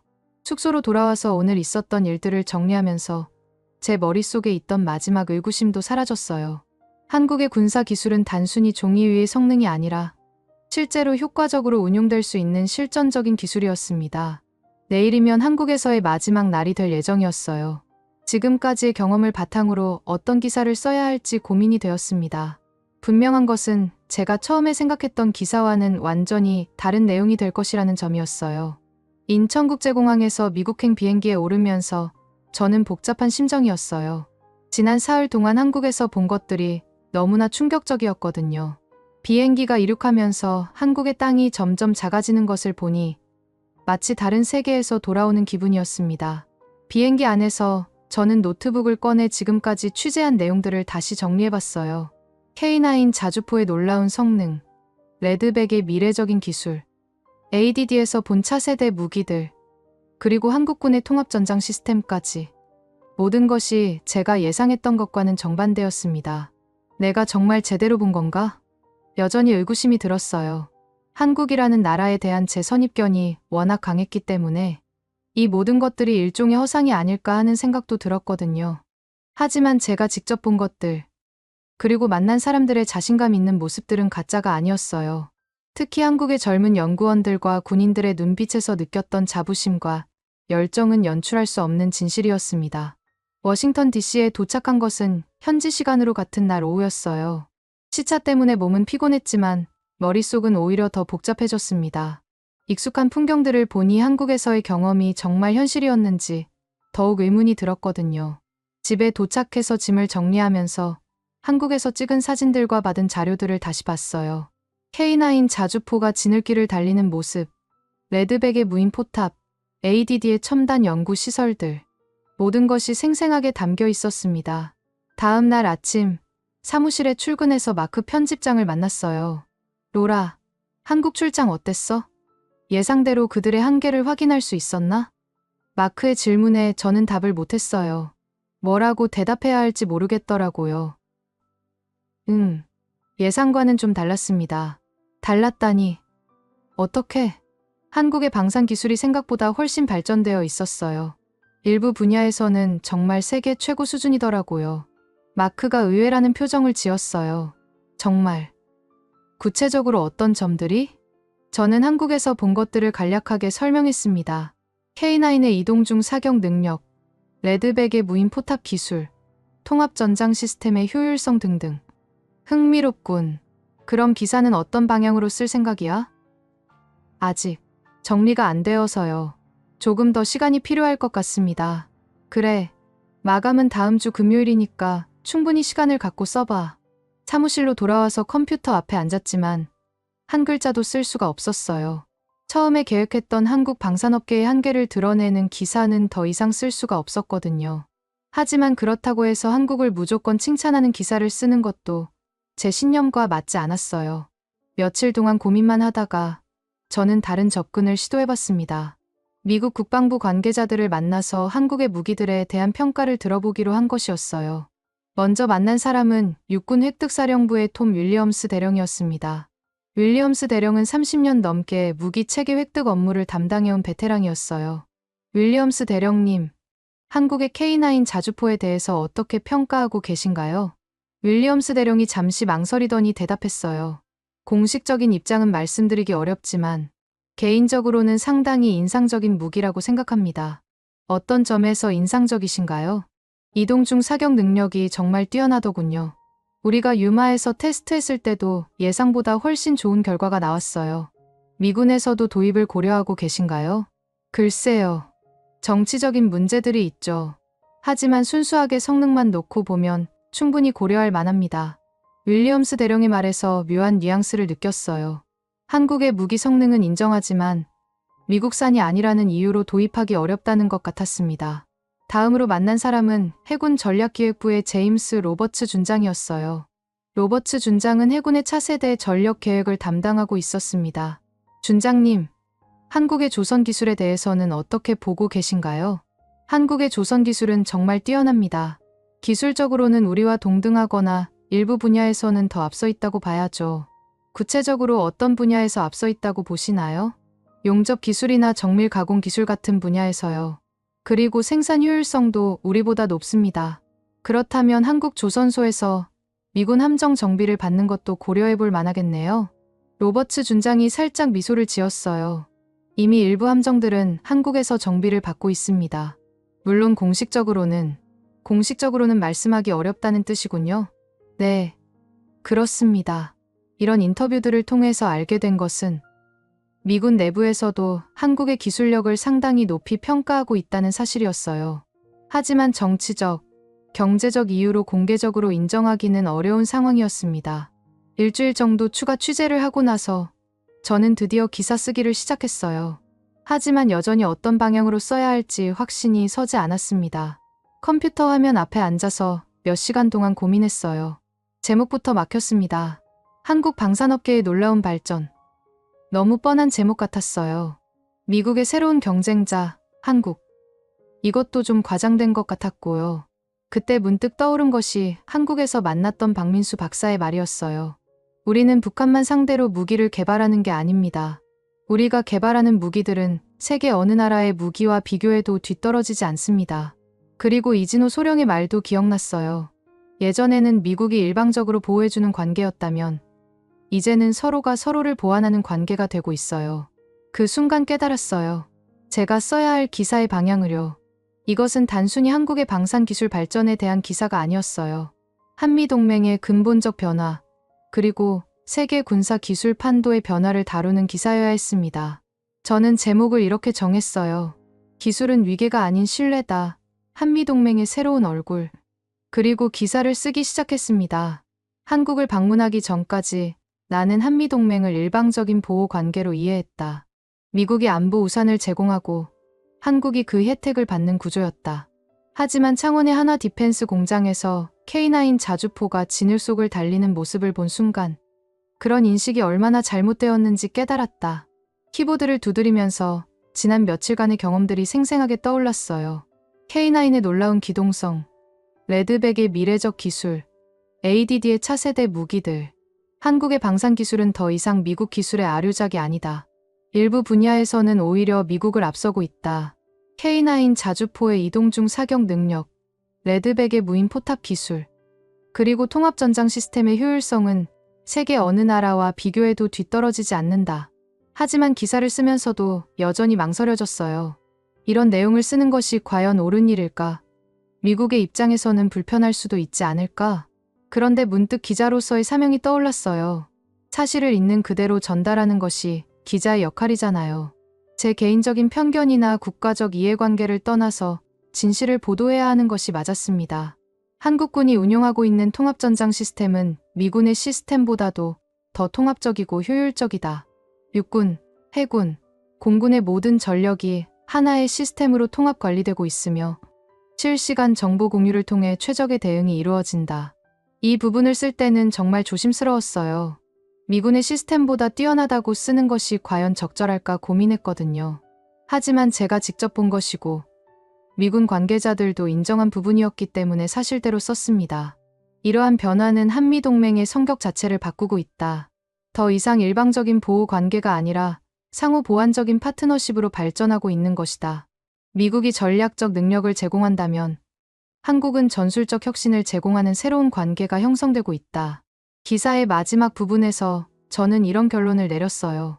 정치적 동맹이 아니라 기술 동맹이 필요하다. 한국의 무기는 더 이상 선택지가 아니라 파트너다. 같은 전장에서 싸울 수 있다면 그게 진짜 동맹이 아닐까? 기사를 다 쓰고 나니 후련하면서도 떨렸어요. 이 기사가 발표되면 어떤 반응이 올지 예상할 수 없었거든요. 다음 날 마크 편집장에게 기사를 제출했어요. 흥미로운 관점이군. 하지만 좀 과격한 것 같기도 하고. 과격하다고 보시나요? 미군보다 뛰어나다는 표현들이 좀 자극적일 수 있어. 독자들이 어떻게 받아들일지 모르겠네. 마크의 우려도 이해할 수 있었어요. 미국의 국방 전문지에서 한국을 너무 높이 평가하는 기사를 내는 것이 부담스러울 수 있겠다는 생각이 들었습니다. 하지만 제가 직접 보고 확인한 사실들입니다. 그리고 미군 관계자들도 비공식적으로는 인정하고 있는 내용들이에요. 그렇다면 좀 더 균형 잡힌 시각으로 수정해 볼 수 있을까? 어떤 부분을 수정하라는 뜻인가요? 한국을 칭찬하는 부분은 좋지만 미국의 한계를 지적하는 부분들은 좀 완화시켜보자. 마크의 요청을 받고 저는 며칠 더 고민했어요. 과연 기사를 수정해야 할까? 아니면 원래 방향을 고수해야 할까? 그런데 그 와중에 한 가지 소식을 들었어요. 미국 육군이 차세대 보병 전투 차량 OMFV 사업에서 한국의 레드백을 최종 후보로 고려하고 있다는 것이었습니다. 정말 미군이 한국 무기를 도입하려고 하는 건가? 이 소식을 확인하기 위해 저는 다시 국방부 관계자들을 만나봤어요. 하지만 모두들 공식 코멘트는 거부했습니다. 다만 한 관계자가 비공식적으로 이렇게 말했어요. 레드백은 OMFV 요구사항을 충족하는 몇 안 되는 차량 중 하나입니다. 성능과 가격 경쟁력을 모두 갖추고 있죠. 이 정보를 확인하고 나서 저는 확신을 갖게 되었어요. 제가 쓴 기사의 방향이 틀리지 않았다는 것을요. 결국 저는 기사를 크게 수정하지 않기로 했습니다. 다만 일부 표현들을 좀 더 객관적으로 다듬었어요. K9 자주포의 이동 중 사격 능력은 현재 세계 최고 수준 중 하나로 평가받고 있다와 같은 식으로 말이죠. 기사가 발표된 것은 그 다음 주 월요일이었어요. 애틀랜틱 디펜스 리뷰의 온라인판에 먼저 올라갔고 인쇄판에는 다음 후에 실릴 예정이었습니다. 반응은 예상보다 훨씬 뜨거웠어요. 하루 만에 수천 개의 조회수를 기록했고 댓글도 수백 개가 달렸습니다. 댓글들을 읽어보니 반응이 극명하게 갈렸어요. 한쪽에서는 드디어 누군가 진실을 말했다며 환영하는 반응이었고 다른 한쪽에서는 한국을 지나치게 띄워준다며 비판하는 목소리였어요. 가장 인상 깊었던 댓글은 한 미군 장교가 쓴 것이었어요. 저는 실제로 한국에서 근무해본 경험이 있습니다. 기사에서 묘사한 한국군의 능력은 과장이 아닙니다. 오히려 아직 알려지지 않은 놀라운 기술들이 더 많이 있어요. 이런 댓글을 보니 제가 올바른 방향으로 기사를 썼다는 확신이 들었어요. 며칠 후에는 다른 언론사들에서도 비슷한 주제의 기사들이 나오기 시작했어요. 한국의 방산기술 발전과 한미동맹의 변화에 대한 관심이 높아진 것 같았습니다. 그리고 일주일 후 정말 놀라운 소식을 들었어요. 한국의 한 방산업체에서 미군과의 기술 교류 세미나에 저를 초청하겠다는 것이었습니다. 이제 정말로 한미 방산 기술 교류가 시작되는 건가? 제 기사가 이런 변화의 작은 계기가 되었다는 생각에 기분이 좋았어요. 하지만 동시에 책임감도 느꼈습니다. 앞으로도 계속해서 이런 변화들을 정확하고 객관적으로 보도해야 한다는 사명감 말이에요. 제 기사가 발표된 지 2주가 지나면서 상황은 예상보다 훨씬 큰 파장을 일으키기 시작했어요. 애틀랜틱 디펜스 리뷰 웹사이트에서는 이 기사가 월간 최고 조회수를 기록했고 다른 주요 언론들에서도 관련 기사들을 쏟아내기 시작했습니다. 가장 놀라웠던 것은 워싱턴 포스트에서 제 기사를 인용하며 사설을 쓴 것이었어요. 한미동맹의 새로운 패러다임이라는 제목으로 한국의 방산, 기술 발전이 동맹 관계에 미치는 영향을 다룬 내용이었습니다. 그리고 CNN에서는 아예 한국의 방산 기술을 주제로 한 특집 프로그램을 제작한다고 발표했어요. 저에게도 출연 요청이 왔지만 우선은 거절했습니다. 아직 상황을 좀 더 지켜볼 필요가 있다고 생각했거든요. 하지만 가장 의미 있는 반응은 국방업계 내부에서 나왔어요. 여러 방산업체 관계자들과 국방부 인사들이 제게 연락을 취해왔습니다. 대부분 기사 내용에 대한 추가적인 논의를 원한다는 것이었어요. 그런 중에 정말 특별한 연락이 하나 왔습니다. 한미국방포럼 기관에서 온 초청장이었어요. 다음 달에 워싱턴 DC에서 열리는 한미합동 국방 세미나에서 기조연설을 해달라는 요청이었습니다. 한미국방포럼은 양국의 방산업체와 국방 관계자들이 참여하는 비공식 협의체였어요. 정부 기관은 아니지만 실질적으로는 양국 간 방산 협력의 중요한 창구 역할을 하고 있었습니다. 초청장을 보낸 사람은 포럼의 사무총장인 리처드 스미스였어요. 전직 국방부 차관보로 오랫동안 아시아 태평양 지역 안보를 담당했던 인물이었습니다. 헨슨 기자님의 기사가 워싱턴에서 큰 화제가 되고 있습니다. 이번 기회에 더 깊이 있는 논의를 해볼 수 있으면 좋겠습니다. 스미스 사무총장과의 전화통화에서 그는 이렇게 말했어요. 솔직히 말씀드리면 워싱턴의 많은 사람들이 한국의 기술 발전을 과소평가해왔습니다. 기자님의 기사가 그런 인식을 바꾸는 계기가 되었으면 합니다. 저는 이 제안을 받아들이기로 했어요. 한국에서 본 것들을 더 많은 사람들에게 알릴 수 있는 좋은 기회라고 생각했거든요. 세미나 준비를 위해 저는 추가적인 조사를 시작했어요. 한국의 방산 수출 현황, 각국의 한국산 무기 도입 사례, 그리고 한미 방산 협력의 변화 양상 등을 더 자세히 파악해보고 싶었습니다. 조사하면서 알게 된 사실들은 정말 놀라웠어요. 한국의 방산 수출액이 2022년에 170억 달러를 넘어서면서 세계 4위를 기록했다는 것이었습니다. 불과 10년 전만 해도 10위권 밖이었는데 급격한 성장을 이룬 것이죠. 더 놀라운 것은 수출 품목의 다양성이었어요. K9 자주포와 같은 육상 무기뿐만 아니라 FA-50 경공격기, KSS-3 잠수함, 천국 미사일 등 거의 모든 분야의 무기를 수출하고 있었습니다. 특히 인상 깊었던 것은 폴란드와의 대규모 무기 거래였어요. 폴란드가 한국으로부터 구매하기로 한 무기들의 총액이 200억 달러가 넘었거든요. 이는 한 국가와의 단일 무기 거래로는 한국 역사상 최대 규모였습니다. 폴란드가 구매한 무기 목록을 보니 정말 방대했어요. K9 자주포 672대, K2 흑표 전차 980대, FA-50 경공격기 48대, 천국 미사일 시스템까지 거의 폴란드군을 한국산 무기로 재무장하는 수준이었습니다. 폴란드는 왜 이렇게 대규모로 한국 무기를 도입하는 걸까? 이 의문을 해결하기 위해 저는 폴란드 대사관에 연락을 취했어요. 다행히 폴란드의 국방 담당 무관인 야누시 코발스키 중령과 인터뷰 약속을 잡을 수 있었습니다. 중령님, 폴란드가 이렇게 대규모로 한국 무기를 도입하는 이유가 무엇인가요? 코발스키 중령이 신중하게 대답했어요. 여러 이유가 있지만 가장 중요한 것은 성능과 신뢰성입니다. 한국 무기들은 우리의 요구사항을 완벽하게 충족시켰어요. 구체적으로 어떤 점에서 만족하셨나요? K9 자주포의 경우 우리가 테스트한 모든 자주포 중에서 가장 뛰어난 성능을 보였습니다. 사격 정확도, 기동성, 신뢰성 모든 면에서 우수했어요. 코발스키 중령이 계속해서 설명했어요. 특히 러시아의 위협이 현실화된 상황에서 빠른 공급이 가능한 한국의 무기들이 우리에게는 더욱 중요해졌습니다. 서방 무기들은 주문해도 5년 이상 기다려야 하는 경우가 많거든요. 이것은 정말 중요한 포인트였어요. 성능뿐만 아니라 생산 능력과 공급 속도에서도 한국이 경쟁력을 갖고 있다는 것이었습니다. K2 전차는 어떤가요? K2는 세계 최고의 전차 중 하나라고 확신합니다. 우리가 테스트한 결과 독일의 레오파르트2나 미국의 M1A2와 비교해도 결코 뒤떨어지지 않았어요. 오히려 일부 성능에서는 더 뛰어났습니다. 어떤 성능에서 더 뛰어났나요? 화력 통제 시스템과 능동 방어 시스템이 특히 인상적이었습니다. 그리고 연료 효율성도 다른 서방 전차들보다 좋았어요. 코발스키 중령의 이런 평가를 듣고 나니 한국의 방산 기술이 정말로 세계 최고 수준에 도달했다는 확신이 들었어요. 폴란드 외에 다른 유럽 국가들도 한국 무기에 관심을 보이고 있나요? 네, 노르웨이와 핀란드는 이미 K9을 도입했고 에스토니아와 라트비아도 관심을 보이고 있습니다. 루마니아는 K2 전차 도입을 검토 중이고요. 유럽 전체에서 한국 무기에 대한 관심이 높아지고 있다는 것이 놀라웠어요. 세미나를 일주일 앞두고 저는 발표 자료를 준비하기 시작했어요.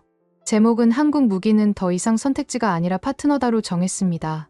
발표 내용을 구성하면서 저는 3가지 핵심 메시지에 집중했어요. 첫째, 한국의 방산 기술이 이미 세계 최고 수준에 도달했다는 것. 둘째, 이런 변화가 한미동맹의 성격을 근본적으로 바꾸고 있다는 것. 셋째, 미국도 한국으로부터 배우고 협력해야 할 때가 되었다는 것. 특히 세 번째 메시지가 가장 중요했어요. 지금까지는 미국이 일방적으로 기술을 제공하는 관계였다면, 이제는 상호학습과 협력의 관계로 발전해야 한다는 것이었습니다. 발표 자료를 준비하면서 저는 한국에서 찍은 사진들과 영상들을 다시 봤어요. K9이 험한 지형을 달리는 모습, 레드백의 무인 포탑 시연, ADD의 첨단 연구 시설들, 모든 것이 생생하게 기억났습니다. 또한 추가적으로 조사한 자료들도 정리했어요. 한국의 방산 수출 통계, 주요 수출국들의 평가, 그리고 미군 내부의 반응들까지. 세미나 당일 워싱턴 DC의 한 호텔에서 열린 행사에는 예상보다 훨씬 많은 사람들이 참석했어요. 미국과 한국의 방산업체 관계자들뿐만 아니라 국방부와 국무부 인사들, 그리고 각국 대사관 무관들까지 참석했습니다. 한국에서도 상당한 관심을 보였어요. 한국 국방부에서 파견된 대표단과 주요 방산업체 임원들이 참석했습니다. 특히 한화 디펜스의 김태준 부장도 와 있어서 반가웠어요. 발표를 시작하기 전에 저는 잠시 긴장했어요. 이 자리에 있는 사람들 대부분이 저보다 훨씬 경험이 많고 전문적인 지식을 가진 분들이었거든요. 하지만 마이크 앞에 서자 오히려 마음이 차분해졌어요. 제가 한국에서 직접 보고 경험한 것들을 정확하게 전달하면 되는 것이었으니까요. 여러분, 저는 한국을 방문하기 전까지 한미동맹을 일방적인 보호 관계로 이해했습니다. 이렇게 발표를 시작했어요. 미국이 안보 우산을 제공하고 한국이 그 혜택을 받는 구조라고 생각했죠. 하지만 창원에서 K9 자주포가 진을 속을 달리는 모습을 본 순간 제 인식이 완전히 바뀌었습니다. 청중들의 표정이 진지해졌어요. 특히 미군 관계자들이 관심 있게 들여다보고 있었습니다. 한국의 방산 기술은 더 이상 미국 기술의 아류작이 아닙니다. 일부 분야에서는 오히려 미국을 앞서고 있어요. 이 말을 할 때 청중들 사이에서 약간의 웅성거림이 들렸어요. 하지만 저는 계속 이어갔습니다. K9 자주포의 이동 중 사격 능력은 현재 세계 최고 수준입니다.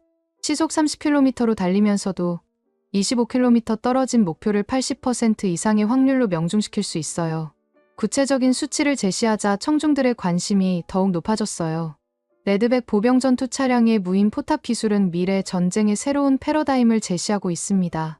승무원의 안전성을 획기적으로 높이면서도 화력은 더욱 강화했어요. 한국군의 통합 전장 시스템에 대해서도 자세히 설명했어요. 한국군의 C4I 시스템은 육군, 해군, 공군의 모든 전력을 실시간으로 통합 관리합니다. 이는 미군의 각 군별 시스템보다도 더 효율적인 통합성을 보여주고 있어요. 이 부분에서는 일부 미군 관계자들의 표정이 약간 불편해 보였어요. 하지만 사실이었기 때문에 계속 이어갔습니다.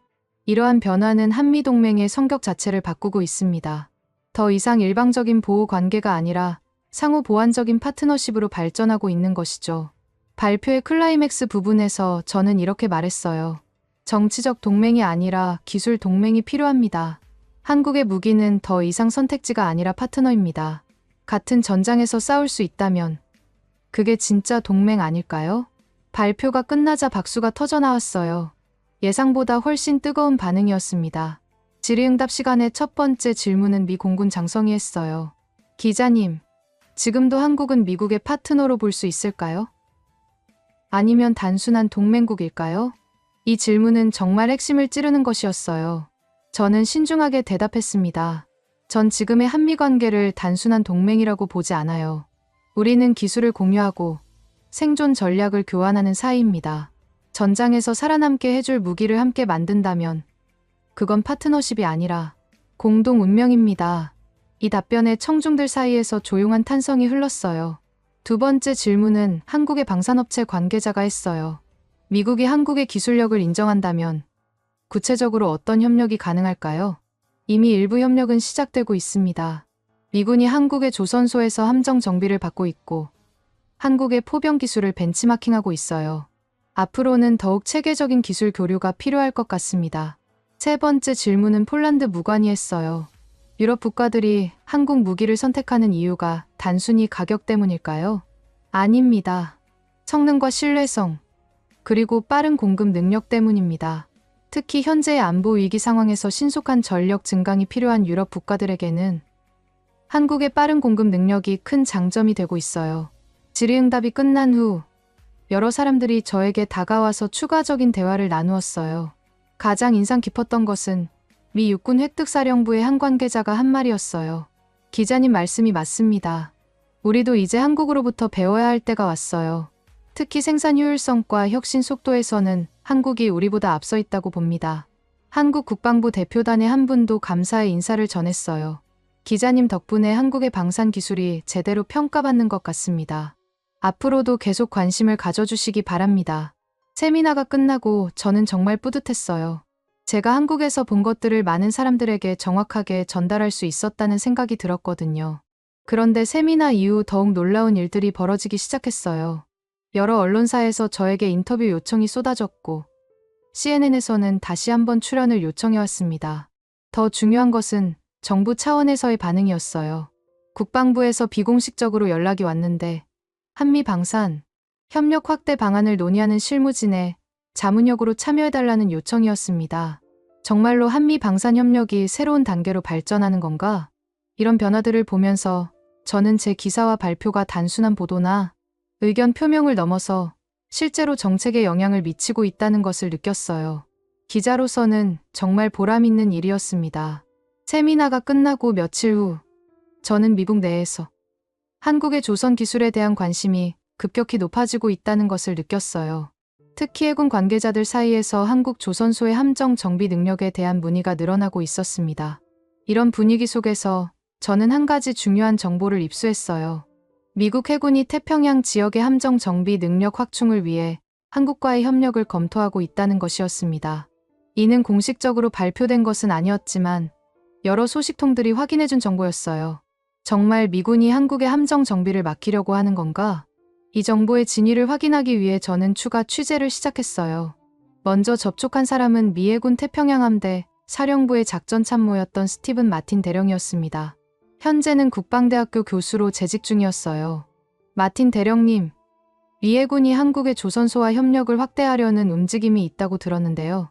마틴 대령이 조심스럽게 대답했어요. 공식적인 입장은 말씀드리기 어렵지만 한국의 조선 기술력은 정말 뛰어납니다. 특히 정비와 수리 분야에서는 세계 최고 수준이에요. 구체적으로 어떤 면에서 뛰어나다고 보시나요? 우선 기술력입니다.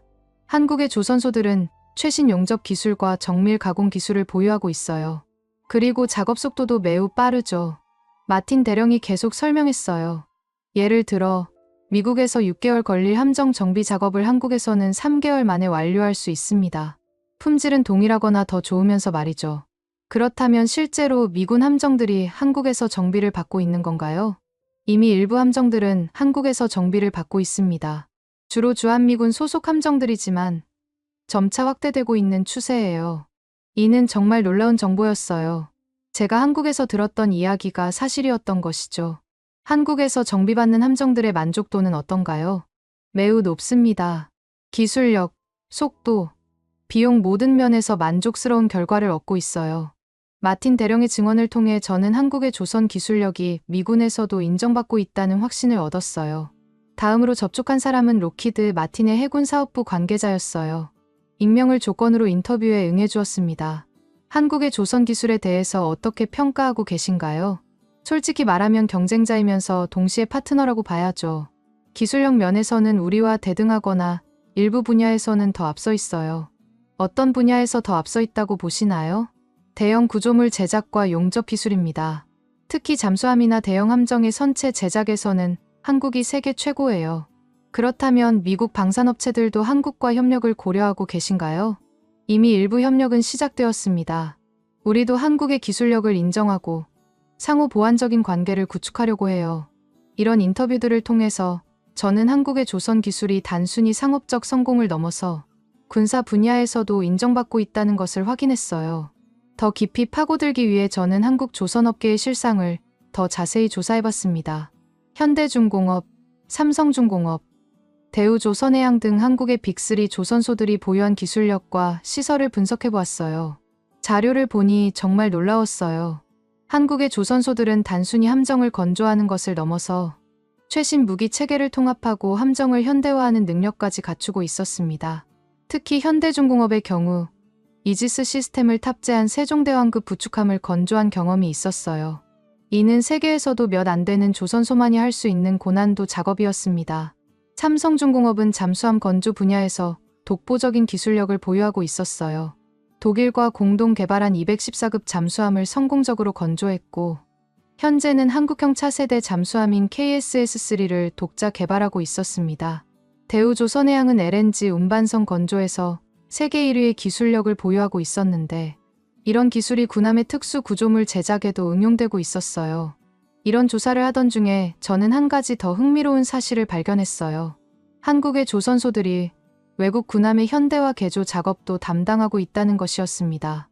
인도네시아 해군의 반다 아체급 호위함들이 한국에서 현대화 개조를 받았고, 필리핀 해군의 함정들도 한국에서 무기 체계를 업그레이드했어요. 이는 단순한 수리나 정비를 넘어서는 고도의 기술력을 요구하는 작업이었습니다. 한국이 이렇게까지 발전했다니 저는 정말 놀랐어요. 한국의 조선 기술이 단순히 상성 건조에 그치지 않고 최첨단 군함, 건조와 정비까지 아우르는 종합적인 능력을 갖추고 있었던 것이죠.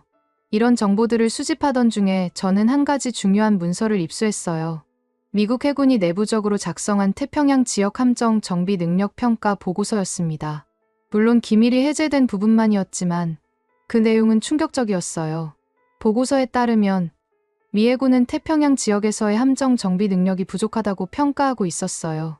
특히 중국의 위협이 증가하는 상황에서 더 많은 함정을 태평양에 배치해야 하는데 현재의 정비 인프라로는 한계가 있다는 것이었습니다. 그리고 이 문제의 해결책으로 한국과의 협력 확대가 언급되어 있었어요. 한국의 조선소들이 지리적으로도 유리하고 기술력도 충분하며 비용도 경쟁력이 있다는 분석이었습니다. 정말로 미군이 한국에 더 많이 의존하게 되는 건가? 이 보고서를 보고 나니 한미동맹의 성격이 정말로 근본적으로 변하고 있다는 것을 느꼈어요. 더 이상 미국이 일방적으로 보호해주는 관계가 아니라 서로가 서로에게 필요한 능력을 제공하는 상호 의존적인 관계로 발전하고 있었습니다. 이런 변화를 더 깊이 이해하기 위해 저는 한국의 조선업계 관계자와 인터뷰를 시도했어요. 현대중공업의 한 임원이 전화 인터뷰에 응해주었습니다. 한국의 조선소들이 외국 군함 정비를 담당하게 된 배경이 무엇인가요? 처음에는 단순히 상업적인 기회였습니다. 하지만 점차 우리의 기술력이 인정받으면서 더 복잡한 작업들을 맡게 되었어요. 미군 함정도 정비하고 계신가요? 공식적으로는 말씀드리기 어렵지만 한미동맹 차원에서 다양한 협력을 하고 있습니다. 앞으로 이런 협력이 더 확대될 것으로 보시나요? 그렇게 생각합니다. 미군도 효율적이고 신뢰할 수 있는 정비 파트너가 필요하고 우리는 그런 역할을 충분히 할 수 있어요. 이 인터뷰를 통해서 저는 한국 조선업계의 자신감을 느낄 수 있었어요. 더 이상 하청업체나 보조적인 역할이 아니라 대등한 파트너로서의 자부심을 가지고 있었습니다. 하지만 이런 변화가 모든 사람들에게 환영받는 것은 아니었어요. 미국 내 일부에서는 중요한 군사 자산을 외국에 의존하는 것에 대한 우려의 목소리도 나오고 있었습니다. 미국 해군협회의 한 관계자는 이렇게 말했어요. 한국의 기술력은 인정하지만 핵심적인 군사 기밀이 포함된 작업을 외국에 맡기는 것은 신중해야 합니다. 이런 우려에 대해 한국 정부는 어떻게 대응하고 있을까 궁금했어요. 한국 국방부의 한 관계자와 비공식 인터뷰를 가질 수 있었습니다. 미국 내 일부에서 제기되는 보안 우려에 대해서는 어떻게 생각하시나요? 충분히 이해할 수 있는 우려입니다. 하지만 한미동맹의 역사와 신뢰 관계를 고려하면 이런 협력은 자연스러운 발전이라고 봅니다. 구체적으로 어떤 보안 조치들을 취하고 계신가요? 미군과의 협력에서는 미군의 보안 기준을 그대로 적용합니다. 그리고 작업에 참여하는 인원들도 모두 보안 심사를 받죠. 한국 정부도 이런 민감한 사안에 대해서는 신중하게 접근하고 있다는 것을 알 수 있었어요. 며칠 후, 저는 정말 놀라운 소식을 들었어요. 미국 해군이 차세대 함정 설계에 한국 조선소들의 참여를 검토하고 있다는 것이었습니다. 단순한 건조나 정비를 넘어서 설계 단계부터 협력하겠다는 의미였어요. 이 소식을 확인하기 위해 저는 미 해군 해상체계 사령부의 한 관계자에게 연락했어요. 하지만 공식적인 코멘트는 거부당했습니다. 다만 비공식적으로는 모든 가능성을 열어두고 있다는 답변을 받았어요. 정말로 한국이 미군 함정 설계에까지 참여하게 되는 건가? 만약 이것이 사실이라면 이는 한미 방산 협력 역사상 가장 큰 변화가 될 것이었어요. 지금까지는 미국이 설계하고 한국이 건조하거나 정비하는 관계였는데 이제는 설계 단계부터 공동 작업을 하게 되는 것이었으니까요. 이런 변화의 배경에는 여러 요인들이 있었어요. 우선 중국의 해군력 증강으로 인해 미국도 더 많은 함정이 필요한 상황이었습니다. 하지만 미국의 조선소들은 생산 능력이 제한적이었어요. 또한 비용 문제도 있었습니다. 미국에서 함정을 건조하는 비용이 계속 증가하고 있었는데 한국에서는 더 저렴하면서도 동일한 품질의 함정을 만들 수 있었어요. 가장 중요한 것은 기술적 혁신이었습니다. 한국의 조선소들이 새로운 기술들을 적극적으로 도입하고 있었고 이런 혁신이 미군에게도 필요했던 것이죠. 이런 모든 요소들이 결합되어 한미 해군 협력의 새로운 패러다임이 만들어지고 있었어요. 더 이상 일방적인 의존 관계가 아니라 상호 보완적인 파트너십으로 발전하고 있었습니다. 저는 이런 변화들을 종합해서 새로운 기사를 써보기로 했어요. 제목은 한국 조선소, 미군의 새로운 파트너가 되다로 정했습니다. 기사에서 저는 한국의 조선 기술력이 어떻게 발전해왔는지, 그리고 이것이 한미동맹에 어떤 의미를 갖는지 분석했어요. 특히 앞으로 예상되는 협력 확대 방향에 대해서도 전망해봤습니다. 한국의 조선 기술은 이제 단순한 상업적 성공을 넘어서 전략적 자산이 되었다. 미군도 이를 인정하고 적극적으로 활용하려고 하고 있다. 이는 한미동맹이 진정한 파트너십으로 진화하고 있음을 보여주는 상징적 사례다. 기사를 마무리하면서 저는 이렇게 썼어요. 한때 기술 후원국이라 불리던 나라가 이제 기술 파트너가 되었다. 한미동맹은 지금이 가장 성숙한 순간일지도 모른다. 이 기사도 큰 반향을 일으켰어요. 특히 해군 관계자들과 조선업계에서 많은 관심을 보였습니다. 몇몇 언론사에서는 후속 기사를 요청해 오기도 했어요. 2024년 봄, 저는 예상치 못한 제안을 받았어요. 미국 국방대학교에서 개관 강사로 와서 전략동맹과 무기통합이라는 과목을 가르쳐달라는 요청이었습니다. 제가 한국 방산 기술에 대해 쓴 일련의 기사들과 세미나 발표가 학계에서도 주목을 받았던 것 같았어요. 처음에는 망설였습니다. 저는 기자였지 학자가 아니었거든요. 하지만 제가 경험한 한미동맹의 변화를 차세대, 군 장교들에게 전달할 수 있다는 생각에 이 제안을 받아들이기로 했어요. 국방대학교 강의실에 처음 들어섰을 때의 기분을 지금도 생생하게 기억해요. 앞에는 미 육군, 해군, 공군, 해병대의 중령과 대령급 장교들이 앉아 있었고 뒤편에는 제가 준비한 슬라이드가 보였습니다. 한미동맹 기술이 이끄는 신뢰, 이것이 제 강의의 제목이었어요. 제가 처음 한국을 취재하러 갔을 때 한미동맹은 정치적 약속이라고 생각했습니다. 그리고 무기는 어디까지나 미국의 것을 빌려주던 것이라 여겼죠. 강의를 시작하면서 저는 학생들의 표정을 살펴봤어요. 대부분 진지하고 관심 있는 표정이었지만 일부는 약간 회의적인 시선을 보내고 있었습니다. 그런데 그날 한국의 K9 자주포의 위력을 보고야 말았습니다. 저는 창원에서 찍은 K9의 시연 영상을 보여주었어요. 거대한 철덩어리가 진을 속을 시속 70km로 달리면서도 정확한 사격을 하는 모습이었습니다. 학생들의 표정이 변하기 시작했어요. 몇몇은 놀란 눈빛을 보였고 어떤 학생들은 메모를 하기 시작했습니다. K9 자주포는 이동 중에도 25km 떨어진 목표를 80% 이상의 확률로 명중시킬 수 있습니다. 이는 현재 세계 최고 수준의 성능이에요. 한 공군 중령이 손을 들었어요. 헨슨 기자님, 그 성능이 실제 전장에서도 검증되었나요? 좋은 질문입니다. 현재 여러 국가에서 K9을 운용하고 있고 각종 훈련과 실전 환경에서 매우 만족스러운 결과를 보이고 있다고 보고되고 있어요. 저는 계속해서 레드백 보병 전투 차량, 한국의 통합 전장 시스템, 그리고 조선 기술에 대해 설명했습니다. 각각의 사례마다 학생들은 더욱 집중했어요. 한국군의 C4I 시스템은 우리의 각 군별 시스템보다도 더 통합적입니다. 처음부터 합동작전을 전제로 설계되었기 때문이죠. 이 부분에서 한 해군 대령이 질문했어요. 그렇다면 우리가 한국으로부터 배울 점이 있다는 말씀인가요? 저는 잠시 멈춘 후 신중하게 대답했어요. 네, 그렇게 생각합니다. 특히 시스템 통합과 혁신 속도 면에서는 한국이 우리보다 앞서 있는 부분이 있어요. 강의실이 조용해졌어요. 아마도 많은 학생들이 처음 듣는 이야기였을 것 같았습니다. 이것이 바로 제가 여러분에게 전달하고 싶은 핵심 메시지입니다. 한미동맹은 더 이상 일방적인 보호 관계가 아닙니다. 상호 학습하고 발전하는 파트너십으로 진화하고 있어요.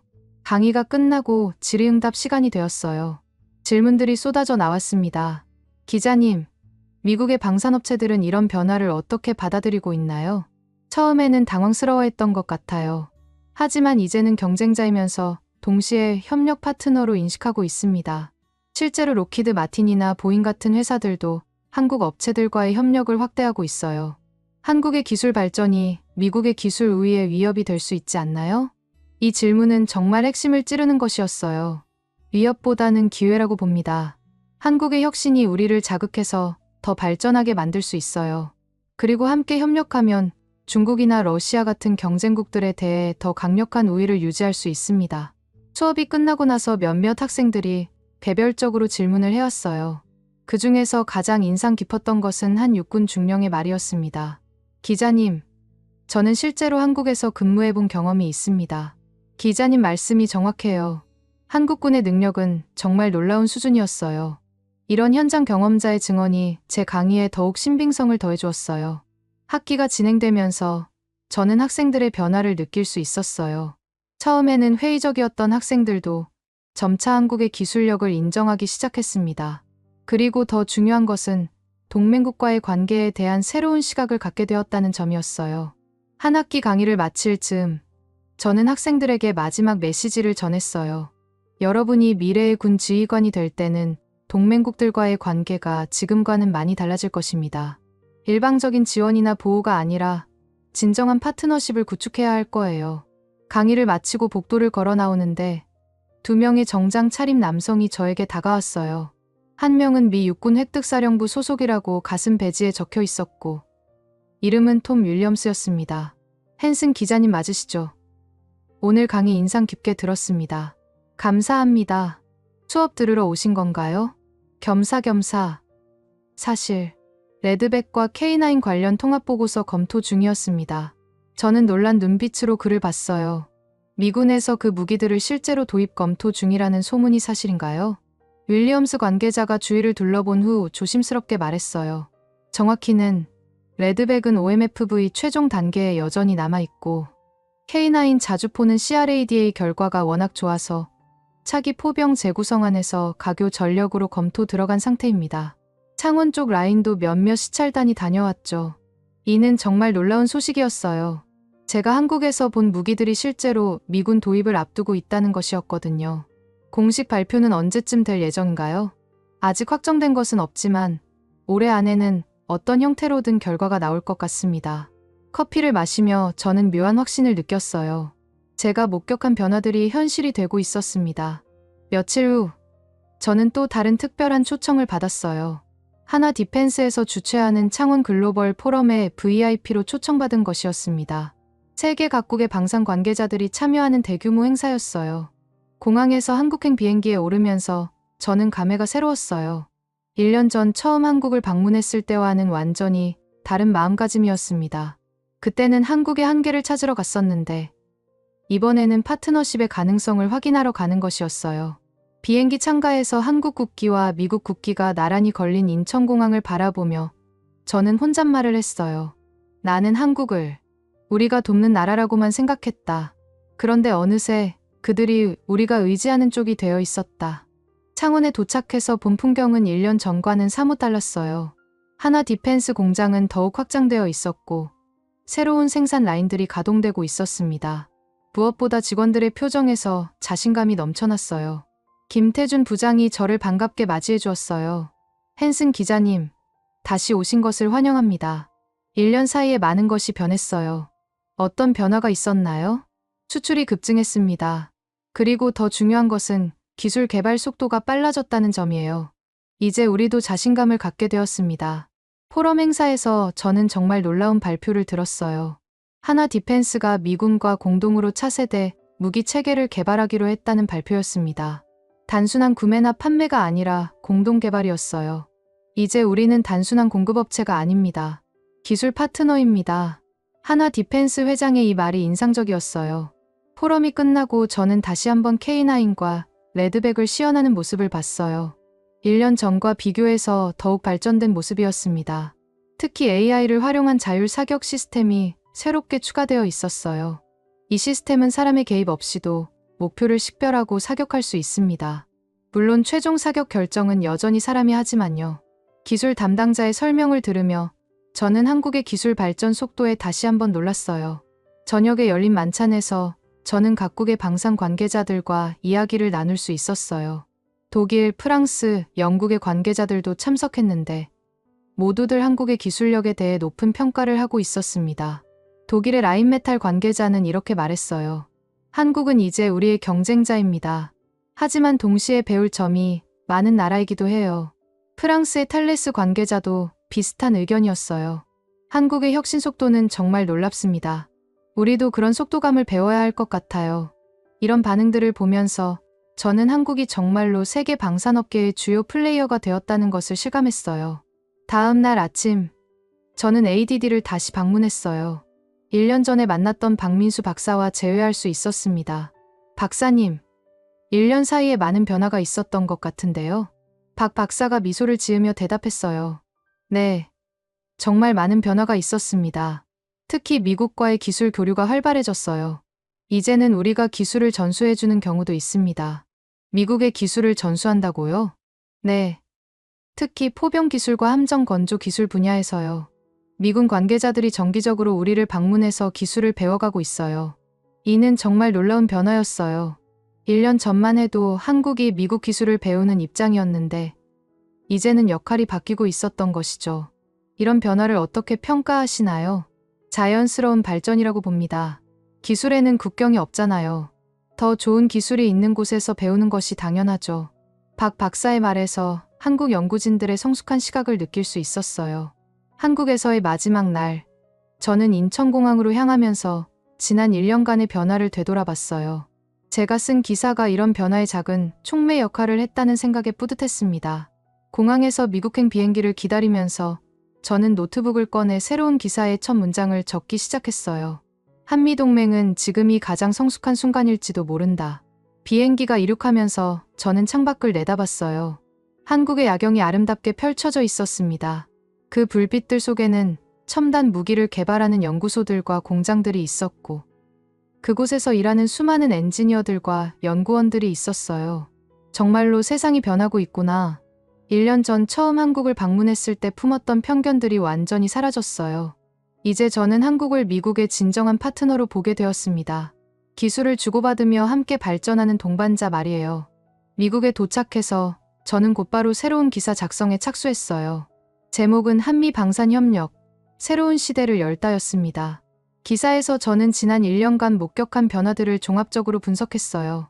한국의 기술력 발전, 미군의 인식 변화, 그리고 양국 간 협력의 새로운 모델들. 한미동맹은 이제 단순한 안보 협정을 넘어서 기술 동반자 관계로 진화하고 있다. 이는 21세기 동맹의 새로운 모델이 될 수 있을 것이다. 기사를 마무리하면서 저는 이런 결론을 내렸어요. 그날 저녁, 저는 지난 1년 반을 되돌아보며 감회에 젖었어요. 한국에 대한 편견을 가지고 시작된 취재가 결국 한미동맹의 새로운 가능성을 발견하는 여정이 되었던 것이죠. 제 사무실 벽에는 한국에서 찍은 사진들이 걸려 있어요. K9이 진흙 속을 달리는 모습, 레드백의 미래적인 외관, 그리고 한국 연구원들의 자신 있는 미소들. 이 사진들을 볼 때마다 저는 생각해요. 진실을 발견하는 것이 얼마나 중요한지, 그리고 선입견을 버리고 열린 마음으로 세상을 바라보는 것이 얼마나 필요한지를요. 한미동맹은 정말로 새로운 단계에 접어들었어요. 그리고 저는 그 변화의 목격자이자 기록자가 될 수 있어서 정말 행운이었다고 생각합니다. 지금까지 로라 헨슨 씨의 사연 어떠셨나요? 한미동맹이 일방적인 보호-피보호 관계에서 상호 학습하고 발전하는 진정한 파트너십으로 변화하고 있다는 메시지가 가슴에 와닿았습니다. 같은 전장에서 싸울 수 있다면 그게 진짜 동맹 아닐까요? 라는 그녀의 마지막 말처럼 이제는 기술력으로 대등한 관계가 된 한미동맹의 새로운 모습을 확인할 수 있는 의미 있는 이야기였네요. 진정한 국력은 과시가 아닌 실력으로 증명되는 것이고 그 실력이 세계로부터 인정받을 때 비로소 진짜 자부심을 가질 수 있는 것이죠. K9이 폴란드 군인들의 마음을 사로잡고 레드백이 호주군의 선택을 받고 한국의 조선소가 미군 함정을 정비하게 된 것도 모두 말이 아닌 실력으로 증명했기 때문입니다. 이것이 진정한 대한민국의 저력이고 우리가 가져야 할 올바른 자부심이라고 생각합니다. 여러분들의 생각을 댓글로 남겨주세요. 여러분의 관심이 더 좋은 콘텐츠를 만드는 원동력이 됩니다. 감동을 향한 여정, 감동여행이었습니다. 감사합니다.